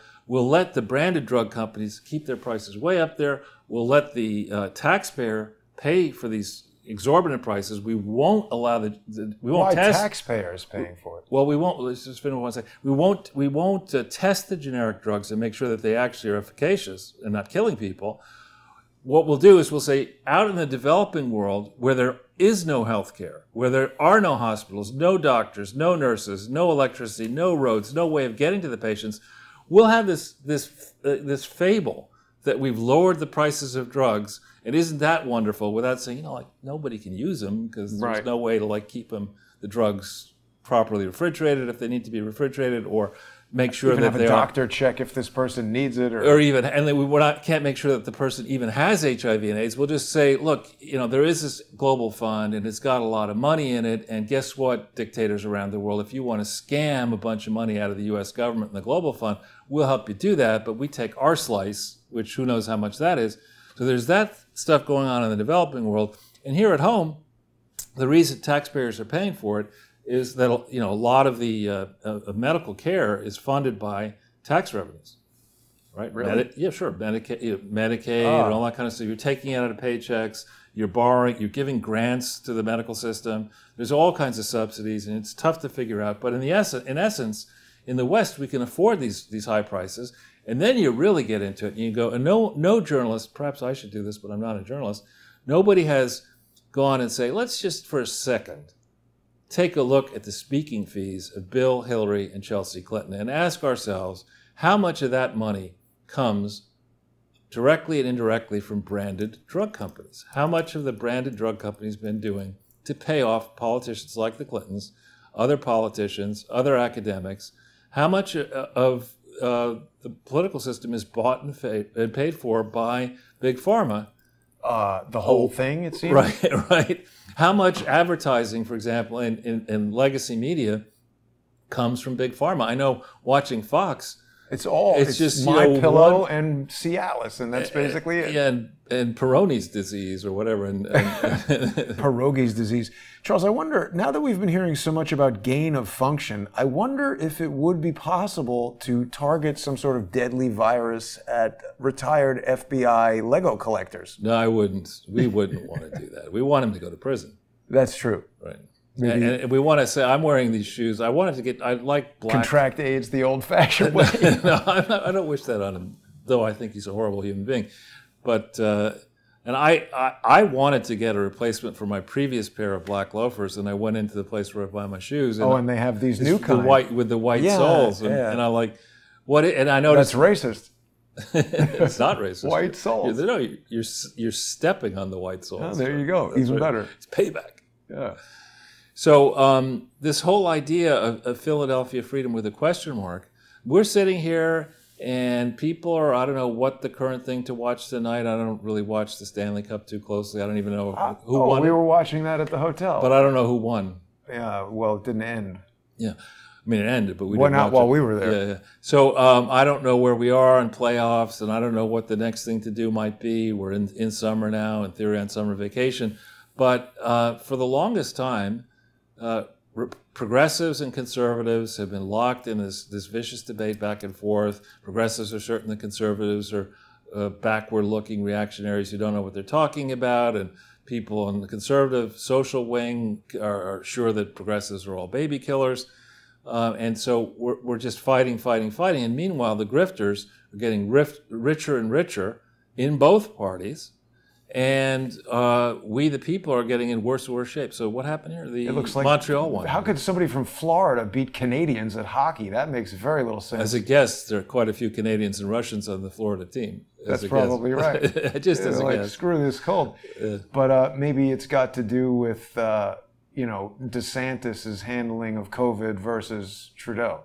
A little inside baseball thing is just sort of, since you're on the subject of this, I sent my eldest child to this school called St. Bernard's, which is a pretty nice private school for boys only. And in his class was... Wayne Gretzky's kid? Well, we'll get to that. So it's tough to get into the school. So in his class, one of his closer friends was Nicky Nastasi, Ilya Nastasi's son. And so when William left St. Bernard's, that's when Wayne Gretzky's kid took William's place. Isn't she like a model, the kid? No. I don't know about Wayne. No, Wayne Gretzky has several children. He has a boy and a girl. Maybe Emma is a model. The mother is like a supermodel. Yeah, she's a model as well, yeah. And I think, Paulina Gretzky, right. She's a model now. She had some crazy Instagram thing going on. Yeah, but that's the mother of the child. No. The mother is Sharon Jones or Janet Jones. Paulina Gretzky? This girl's like 20-something. Really? She's, yeah. Okay, that's the sister. 32. Yeah, that's the sister of the person who was in Williams' class. Yeah. Anyway. Got to skate to where the puck is going, Charles. I guess. According to Wayne Gretzky. That's true, probably. It is true. I'm not much of a... He's a great hockey player. Yeah. Anyway, so staying a little bit, we have some news on related fronts. But before we get to that, there's been a lot of stuff on Teneo. Oh, yeah. Oh, yes. So if we could pull up the Google landing search page and look at that story I wrote on Teneo back in 2015. BC, yeah, this one. That? March 9th, 2015. Okay. And I this is from my site, but you hit that, you'll get the underlying Breitbart story. Oh, yeah. Yeah. Okay. So this only has 239 shares. It should have a lot more. Not because I wrote it, but just because it's 6 years ahead of the pack that this is. Hey, look, Bloomberg Philanthropy is behind her. Well, they were involved with the Clinton Foundation, heavily involved. So this is quite a long story. I called it out in March 9th, 2015. This is before she announced. And the story continues on Teneo. So we have first Doug Band resigned under mysterious circumstances after this large entity, this private equity firm CVC Capital, bought control of Teneo. First, Band resigns. Then Declan Kelly resigned. And Declan Kelly, I had forgotten that he was the guy who was pictured snoring at the Super Bowl. But he apparently got involved with some charity and decided it was a good idea to start chasing people around drunk at a charity. And first they booted him out of the charity, and then Teneo said, I think this... What do you mean chasing them around drunk at a charity? He got drunk and started... Who was he chasing, though? Women. Oh. I forget if it's board members or whatever. And so first they drum him out of the charity. The charity is another thing we can debate and for another moment because there's a lot of work. I think the charity is very suspicious, and I think it's likely it will not pass muster at all, but that's a side issue. Recently, they've just announced that Teneo will be taken over by the former head of Xerox, somebody called Ursula Burns. There she is. There she is, yeah. 1 day ago. Yeah. So it's not clear to me that, maybe the Xerox track record under Ursula Burns is really strong. I'd be quite doubtful that that's the case, because Xerox is a company kind of like Polaroid, that at the top of each of their games, both companies were fantastic, world beaters, and then they kind of didn't move ahead. Times didn't retain their world leadership position. But this person is now head of Teneo. Now, Teneo is a very big company. It's got 1,200 people in it at this point, which is way bigger than Dillon Read was when I was there a long time ago. But its roots are as a PR firm, a public relations firm. Now, public relations is a profession that has many excellent people in it. I mean, it is not easy to take a product or service or issue and make sure that you get well covered in the press or even covered at all. So I'm not saying that PR people are rubes. I'm not looking down my nose at PR people. But there is a difference between the profession of trying to get good press and the profession of understanding what the underlying value of a company or security or asset is. They're very different things. Press, you can write, you get somebody who's a gifted writer, and they can make macaroni and cheese that's made with rancid cheese. They can sell that as as the next gourmet approach beyond macaroni and cheese. We make this with rancid macaroni and cheese, and it'll help you lose weight. You eat it, and you'll throw up 20 pounds worth of your body. You could have a drink bar derived from poop. Exactly. Oh yeah, the Gates. The hot new restaurant. Yeah, what vintage was this, Mr. Gates? Bill Gates macaroni and cheese. That's right. Restaurant. We're really going in the wrong direction here. But anyway, so Teneo has its origins in this company called FD. FD. Oh, right.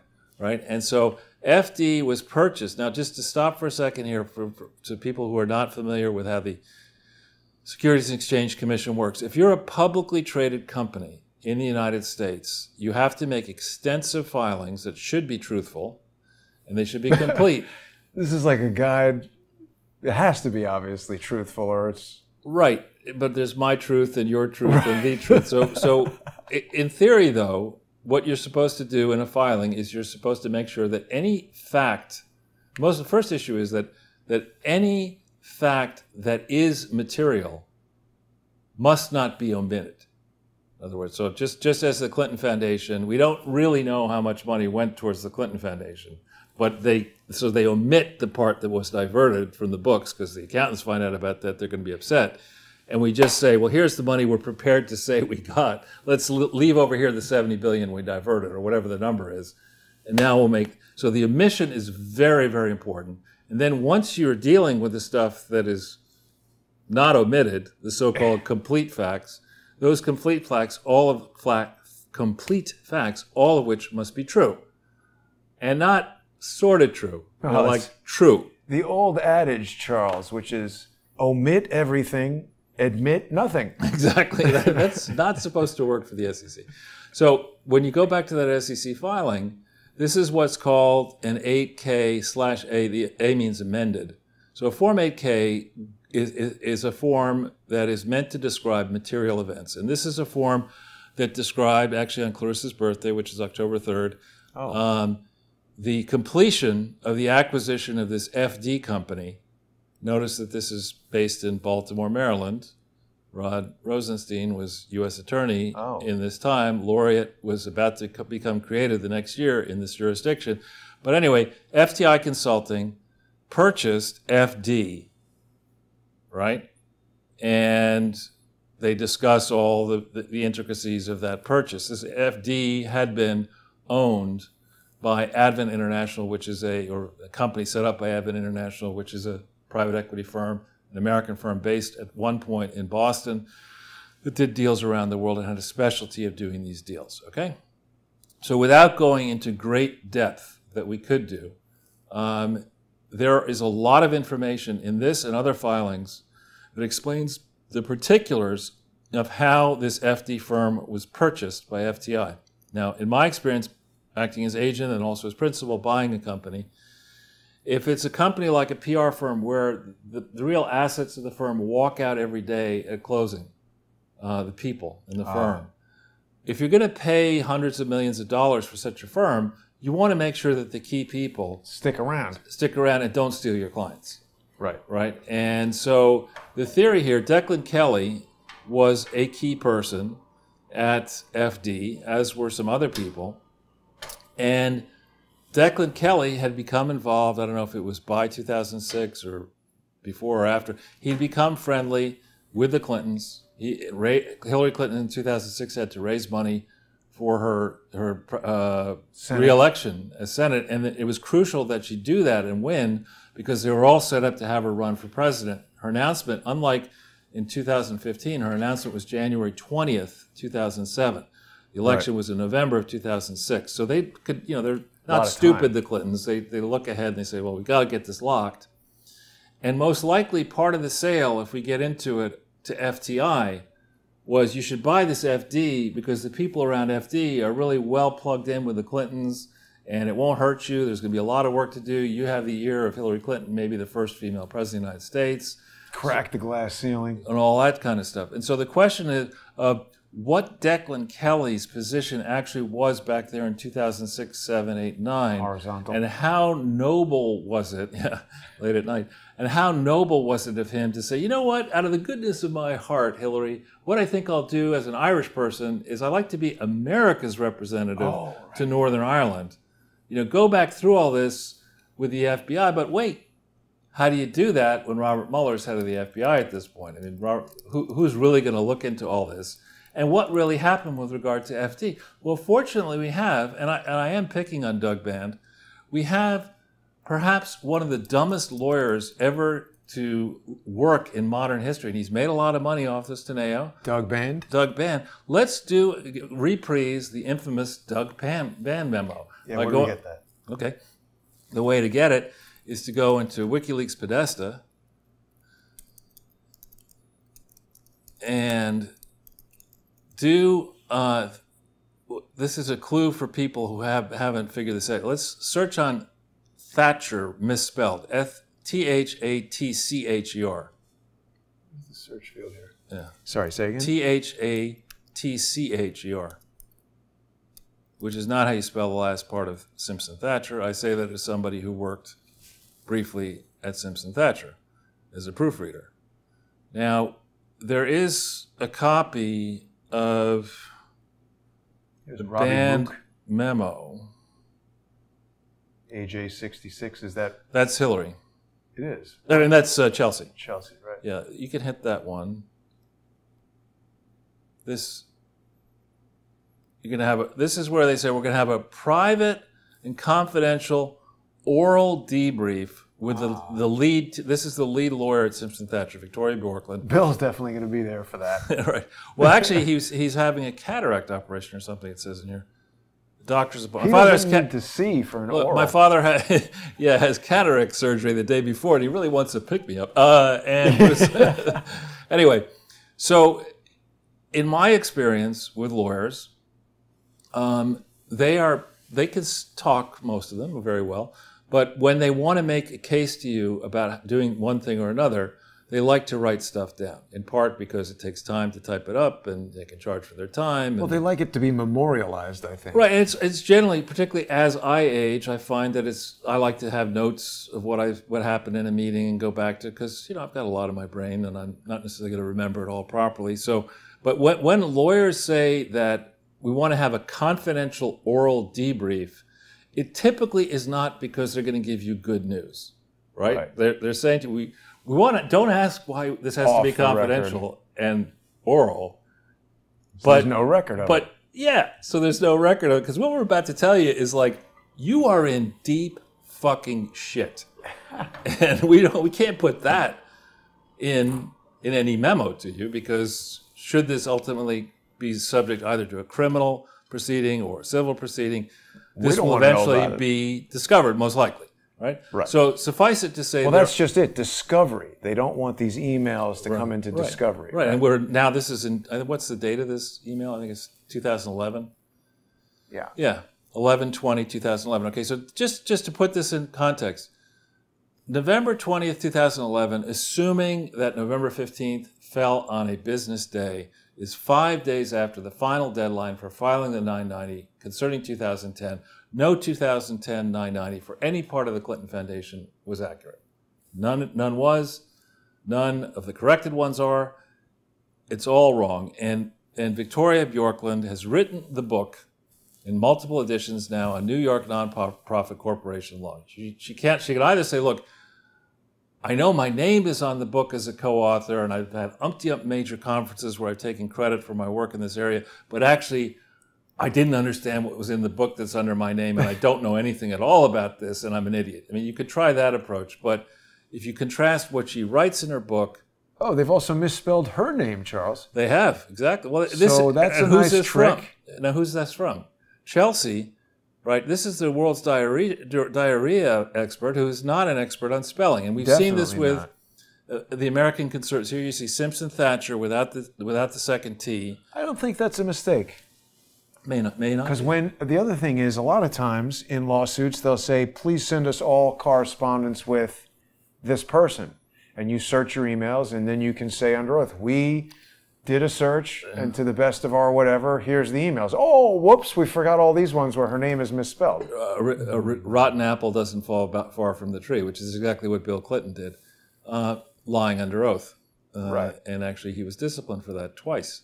So anyway, if we go back into the Podesta WikiLeaks stuff, and mind you, in American Conservative Union, we also have a problem with multiple people at the top who can't seem to spell, but nonetheless, let's make her vice chair of the Clinton Foundation, give her her own staff and office, let her fly private, because she doesn't know how to spell. But get her she's speak and spell. But she's a PhD. Yeah, right. That's what I mean. Yeah. That doesn't fly. Right. Yeah, or it does fly.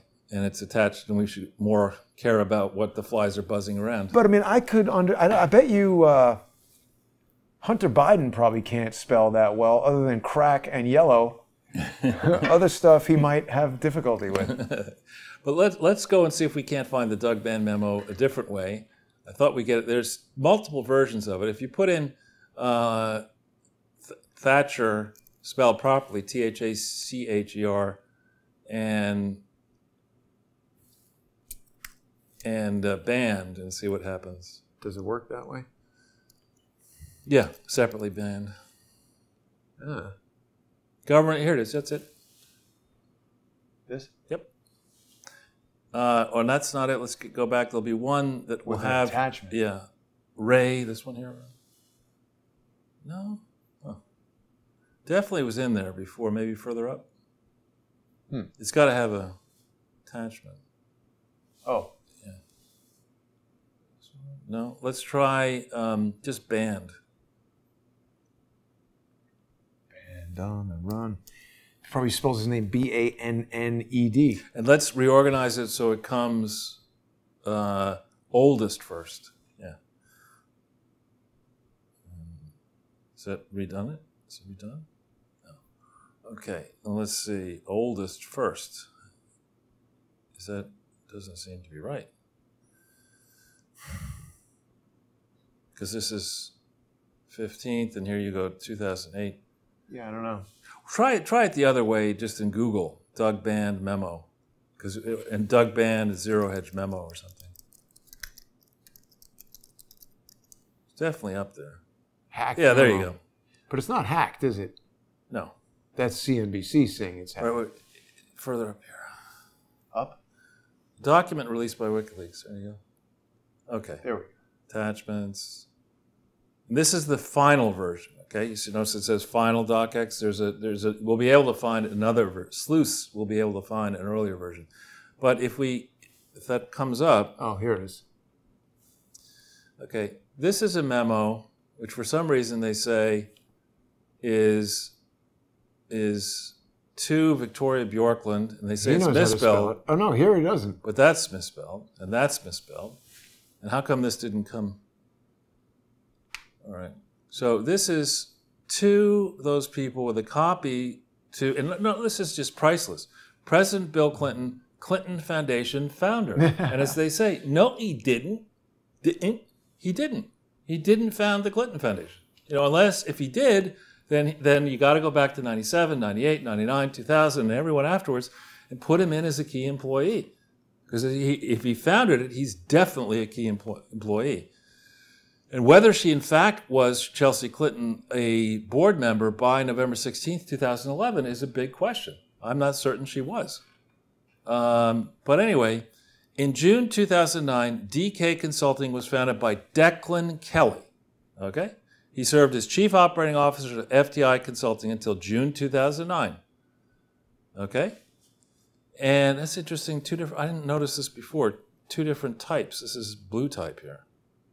Well, this is, I'm not looking at it in Microsoft Word, so there could be formatting strangeness. Okay. But anyway, DK was founded by Declan Kelly in June 2009. He had been COO of FTI Consulting. So query, how do you found this new consulting company? And you go into work as a special envoy, resign. In June 2011, Mr. Kelly and I founded Teneo Strategies. Similar name. Right. And so you see this tortured thing, and this is not the whole memo. This is the revised memo. There are important pieces that are left out for final consumption, which I think are even more incriminating. But they talk about leveraging Teneo for the foundation, and they talk about the Clinton Global Initiative, which didn't exist. Oh. There's your 33. Well, why would they give that amount? Why not just $4 million or $4,500,000? I don't know. And it's interesting. Now that you pointed out, Jason, there's not a 33 in here. 330. Maybe there is a 330. Let's see. 330, 250. Yeah, there is 330. Okay. Okay. Mr. Kelly cultivated Mr. Kent, Mokhtar's Kent, interest in the foundation, first in CGI and the foundation. Anyway, this recounts numerous examples of what I would call inurement, involving multiple entities which really didn't legally exist, sending money back and forth. Here we have UBS giving money to Katrina in 2005. How they did that. Bank of Switzerland. Certainly. Anyway. Here's the American Island Fund. Right, and I don't know that Xerox is in here. Mr. Kelly brought Joan Walker, his long-to-meet President Clinton, at his home in Chappaqua.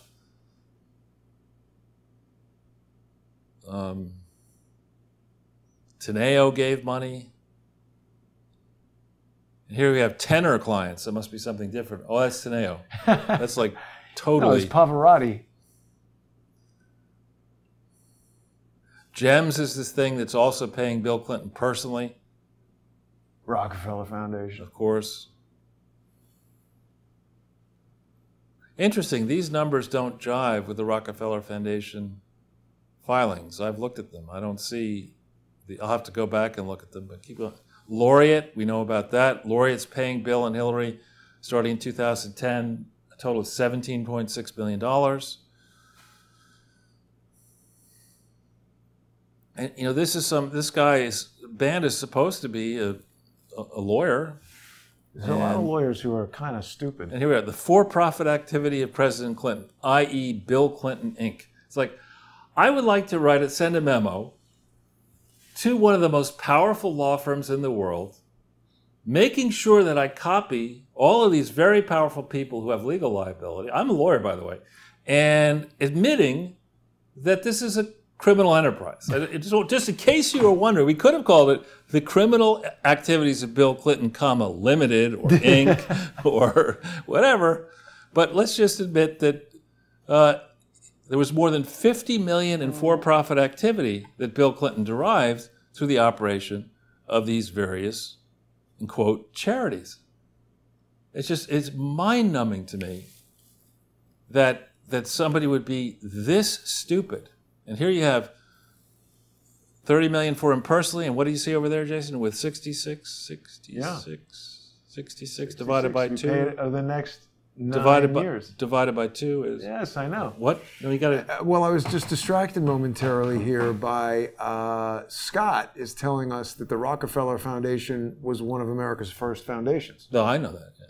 But maybe they're the ones who came up with this template for how to do fraud with a foundation. Well, another one. Well, yeah, absolutely. So this contest, we talked about power-hungry people, monopolists, Rockefeller, yeah, and monopolist Gates, right, and monopolist Bloomberg, and other monopolists. What about Warren Buffett? I don't know that he's down with monopolists. I don't think he owns any monopolies, but I could be wrong. anyway, this memo is the kind of thing that if I were going to try to teach a law school class, which I'm not competent to do, or teach a class on how not to run a charity, I'd say, let's start with this. What are your views about this memo? Is on a scale of where 1 is horrible and 9 is fantastic, where does this fit? And I would say negative Google. I mean, it's off the charts. You should. You're talking about comedy value or no? It's factual. Just you're a lawyer and you're a member of the bar and you're operating this Teneo and you're doing all this other stuff and you've got political aspirations and you're writing this kind of a memo and you're like, put me in, coach, put me in. I'm part of Teneo. I'm part of this. Teneo is a fantastic firm. Look at the quality of the work we do. It's fantastic. That's why you should pay me a gigantic retainer. They should put that Declan Kelly sleep at the Super Bowl in the annual report. I know. With the soundtrack. Draw a mustache on him with a Sharpie. With the soundtrack. It would be very good. Yeah. So let's go for, excuse me for using the S word, but for shits and giggles, let's go into the New York entity search, New York State entity search. And I'm mindful of the time. So you tell me what our time limit is here. Oh, well, But let's punch in Teneo and see what comes up. This? Yeah. They've improved this. Yeah, it looks different. So Letitia Entity James. type. It's got to be here. Corporation. Corporation. Oh. Okay. Teneo. Before we go into this, let's see. Do they have dates here? All right. Domestic. Yeah. Date of first filing. Okay, the thing in Queens, the king and queen of Queens is not it. Here we have one, a Teneo, Inc. Okay, notice over here, it's a domestic not-for-profit corporation. Wait a minute, I thought it was an investment thing. I understand, you'll see. And here, November 18th, 2008. Now, why is that an interesting date, Jason? November 2008, because Hillary Clinton was running for Senate. Well, can you minimize this and do another Google search? Yeah. MOU, Clinton Foundation.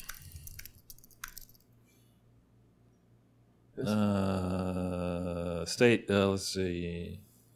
Keep going.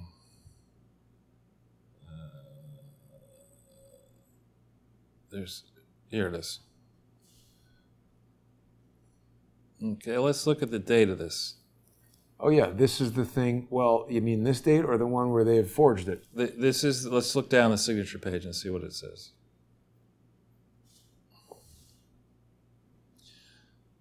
That's the real one. 11/16. Right. They formed Teneo 2 days later. Why'd they do that? Well, because Doug And Bann then why'd said... they change this to 12-something later? Well, because... To make it after Teneo. No. I think it is, and this is one of these classic things. We talked a little bit about it at the conference down in Philadelphia, but I remember, and I won't identify the CEO, but I was working on back in 1990 in a multi-billion-dollar transaction, which was big in 1990, with the CEO of this large publicly traded company, and he was saying, listen, I'm a lawyer, let me tell you some of the tricks that we used to do. And he said, one of the tricks we used to do is we used to have this elaborate definition section in the front of a contract. We defined Jason. So you wouldn't read it? No. Crowdsource the Truth 2 is, in parens, CS2. Yeah. Or, something Whatever, else. Yeah. Is this and that, and blah, blah, blah, all like 20 pages of that. And then you just don't use any of those definitions in the contract. The whole contract is meaninless. It was one of the tricks that he was saying. People, we're not going to do that. But the most interesting thing for me of all this is on and on and on about the Clinton Foundation will do this and the Clinton Foundation will not do that. What did the Clinton Foundation do in Hong Kong on December 1st and 2nd? Of what? They had their meeting. So this thing is signed on 11/16/2008 and explicitly does not mention anything to do with the conference that took place after Hillary was nominated to be Secretary of State. You don't think that people in Asia, the 400 people who attended the conference in December of 2008 in Hong Kong, weren't very thirsty to find out what the Obama administration was going to do with their Secretary of State, Hillary Clinton? You don't think they were talking to Bill saying, listen... Probably people from China there. Right. Many, they were in China, but beyond that, remember, this is when Trump is, between the time he's elected and he's inaugurated, the entire scandal industry against Trump was Donald Trump's people were talking to the Russians. Oh, right. Right, and possibly, you know, engaging in foreign policy discussions about, here we have Bill Clinton and his team are on site in China hosting this gigantic conference. Selling nuclear missiles. Whatever. And they say, well, we better not have in the final version of the MOU, we maybe want to just like say this thing happened on December 12th. You know, so they have this signed on the 11th at the end. How do you sign something that quickly?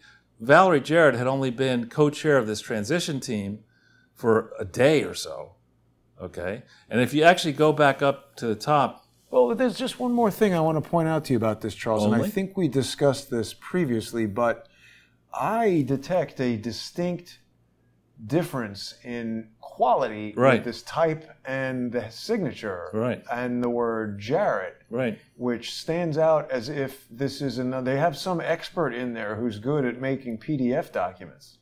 Yeah, these things are imported and stuff like that. The Valerie Jarrett looks to me like it's imported into there, the image.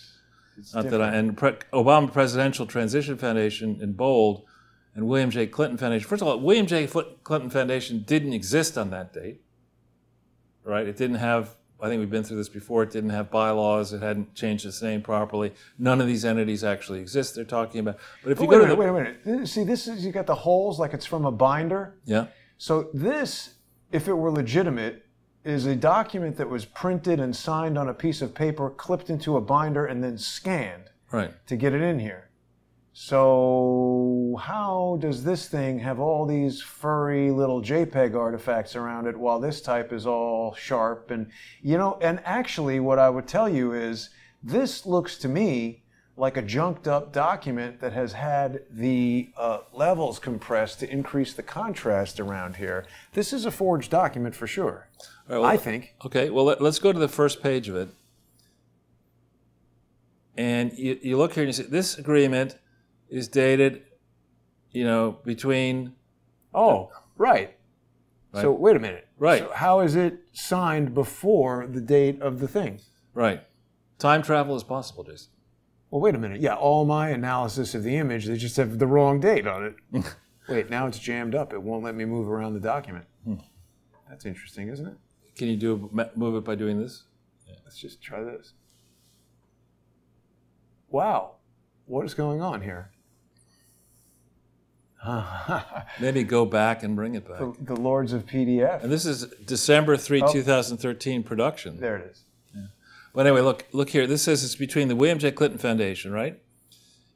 And the Office of the President-elect, a 501c4 entity, which we've shown before, ceased existing afterwards. So if you have an agreement between these two entities, which is a memorandum of understanding, it's not a binding legal agreement, it has no force and effect, and this entity doesn't exist at all, really, and this one is not the name of what they say in the top. They don't refer to it as the Obama Presidential Transition Foundation. There is no such thing. No foundation. Right.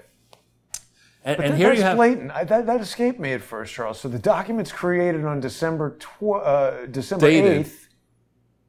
Oh, so it's forward dated. And she signed, and then they realized, whoops, you better make that 1 into a 2. Right. So that the document doesn't have a blatant and obvious error in it. And I forget where we see the other version. You remember? It's I don't remember, no, but you told me about it. No, we've seen it before. We have seen it for sure. Oh, it must have been in the Clinton Foundation website. Yeah, it might be in the Clinton Foundation website. How do I find it? Just go Clinton Foundation? Yeah. With a space and just let's try... You're going to ask us for money. Of course. The Clinton Family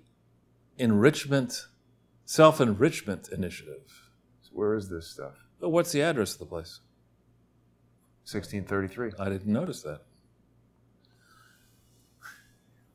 Yeah. That's that building where the Mars restaurant used to be.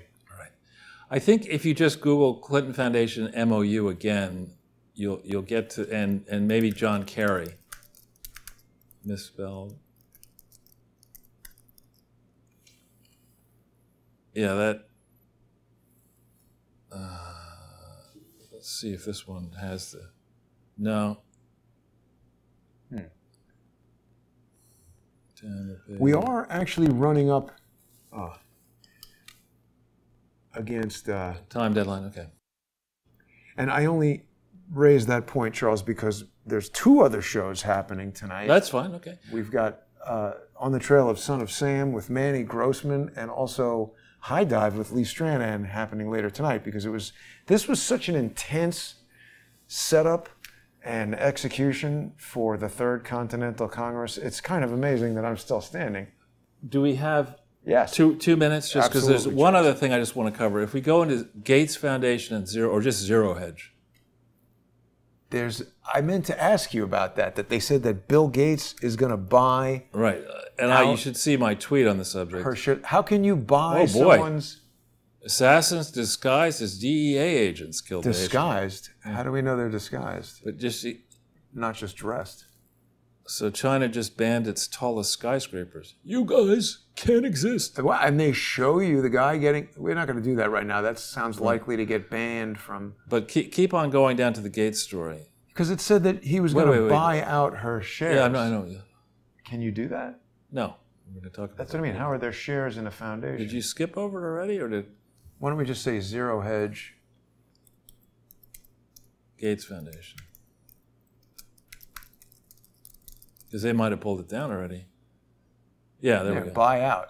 I didn't realize you could do that. I've already tweeted this out, and with my comment on this is rubbish. Now, first of all, what this likely means to me, individuals don't own foundations. That's what I mean. Right. So that's but what could be going on here, and this is something, note to Melinda French Gates and your lawyers. No agreement that you're going to enter into with Bill Gates is going to protect you, insulate you. From the stuff you've already done? From the stuff you've already done, and from the states and the federal and the foreign governments are going to go after the Gates Foundation, as they should, while you were a trustee. Right? You can do a deal with Bill that says, to the extent there are civil penalties and fines and interest assessed against the Gates Foundation, and to the extent that those the authorities come against the trustees, you will reimburse me for the cost of this. But you can't insulate her, I don't think, from criminal liability by any civil contract. Again, I'm not a lawyer, but that's the way I understand it. And interesting that this story would come out the way it has come out. So we have new focus on what happened in Haiti, unwillingness to go in and understand how much money was diverted out of Haiti, even to this day. It's more than 10 years after the event. We still don't know how much money was stolen by Haiti and from Haiti and who did it. We now have, where we started on this project, you and I, Jason, Bill Gates was still on a pedestal along with the garden gnome, Fauci, and today neither. I mean, it's tough to say who's further underground, Gates or Fauci. In addition, beyond, and I'll close with this one thing, there's another story on... he's got the UN Agenda 2030 pin on, Charles. Yeah, that'll do well in prison. Maybe you can get a few bucks for that. If you go into EcoHealth Alliance, this, I don't take any credit for noticing this. It's just, I did, and we did early. There's a Zero Hedge story on that as well. And not that... Last 24. If you just do search results on the right, or no more. Tools. Yeah, tools. Anytime past 24 hours. Yeah, that starts with 2 eyes. This story just shreds this Peter Daszak, shreds him. And again, I mean, I don't know the guy personally. I don't want to know the guy personally, but I'll just say, this EcoHealth Alliance was supposed to be a wildlife preserve, taking care of animals threatened with extinction. Not humans. I know humans arguably are animals, but animals threatened with extinction. That's what it was supposed to do. This dude is trained as a zoologist.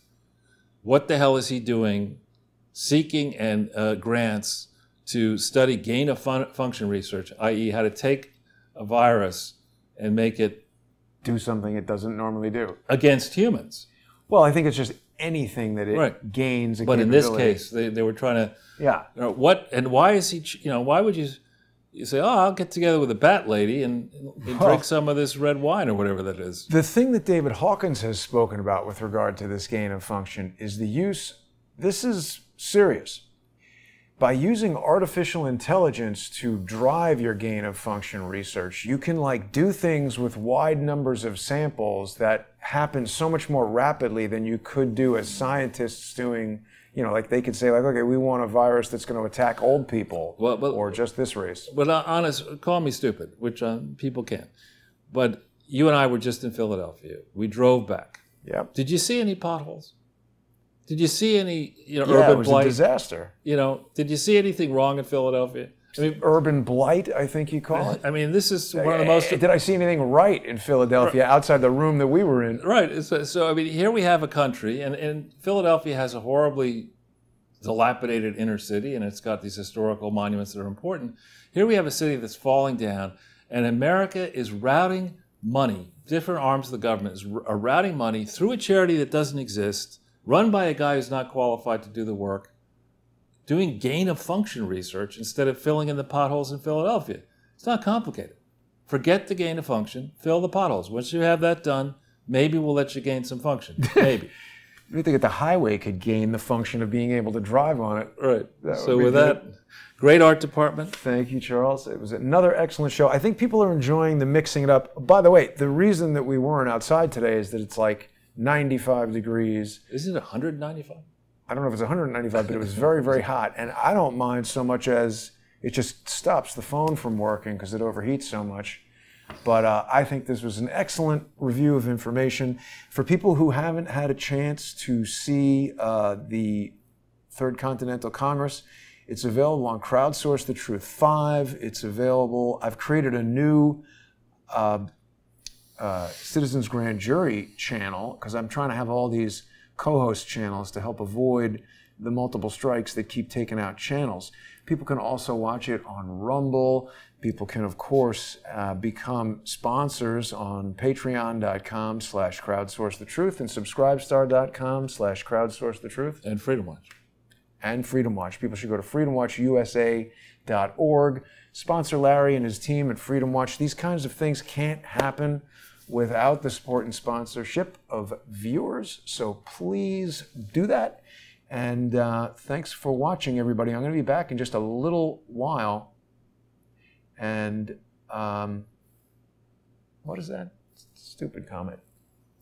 Tune in tonight at 7 p.m. I'm going to be on the trail of Son of Sam with Manny Grossman. And, you know, Charles, there's some people who are super into this guy, Maury Terry, and don't like me questioning his research. But I found yet another very questionable set of claims in the book. And my unique knowledge in areas that people can guess what my unique knowledge is in are, I think, going to raise some questions about this particular claim in the Maury Terry book. So we'll be back with Manny later, and then Lee Stranahan, super late show tonight. It's a triple header. Thanks for watching, everybody. See you soon.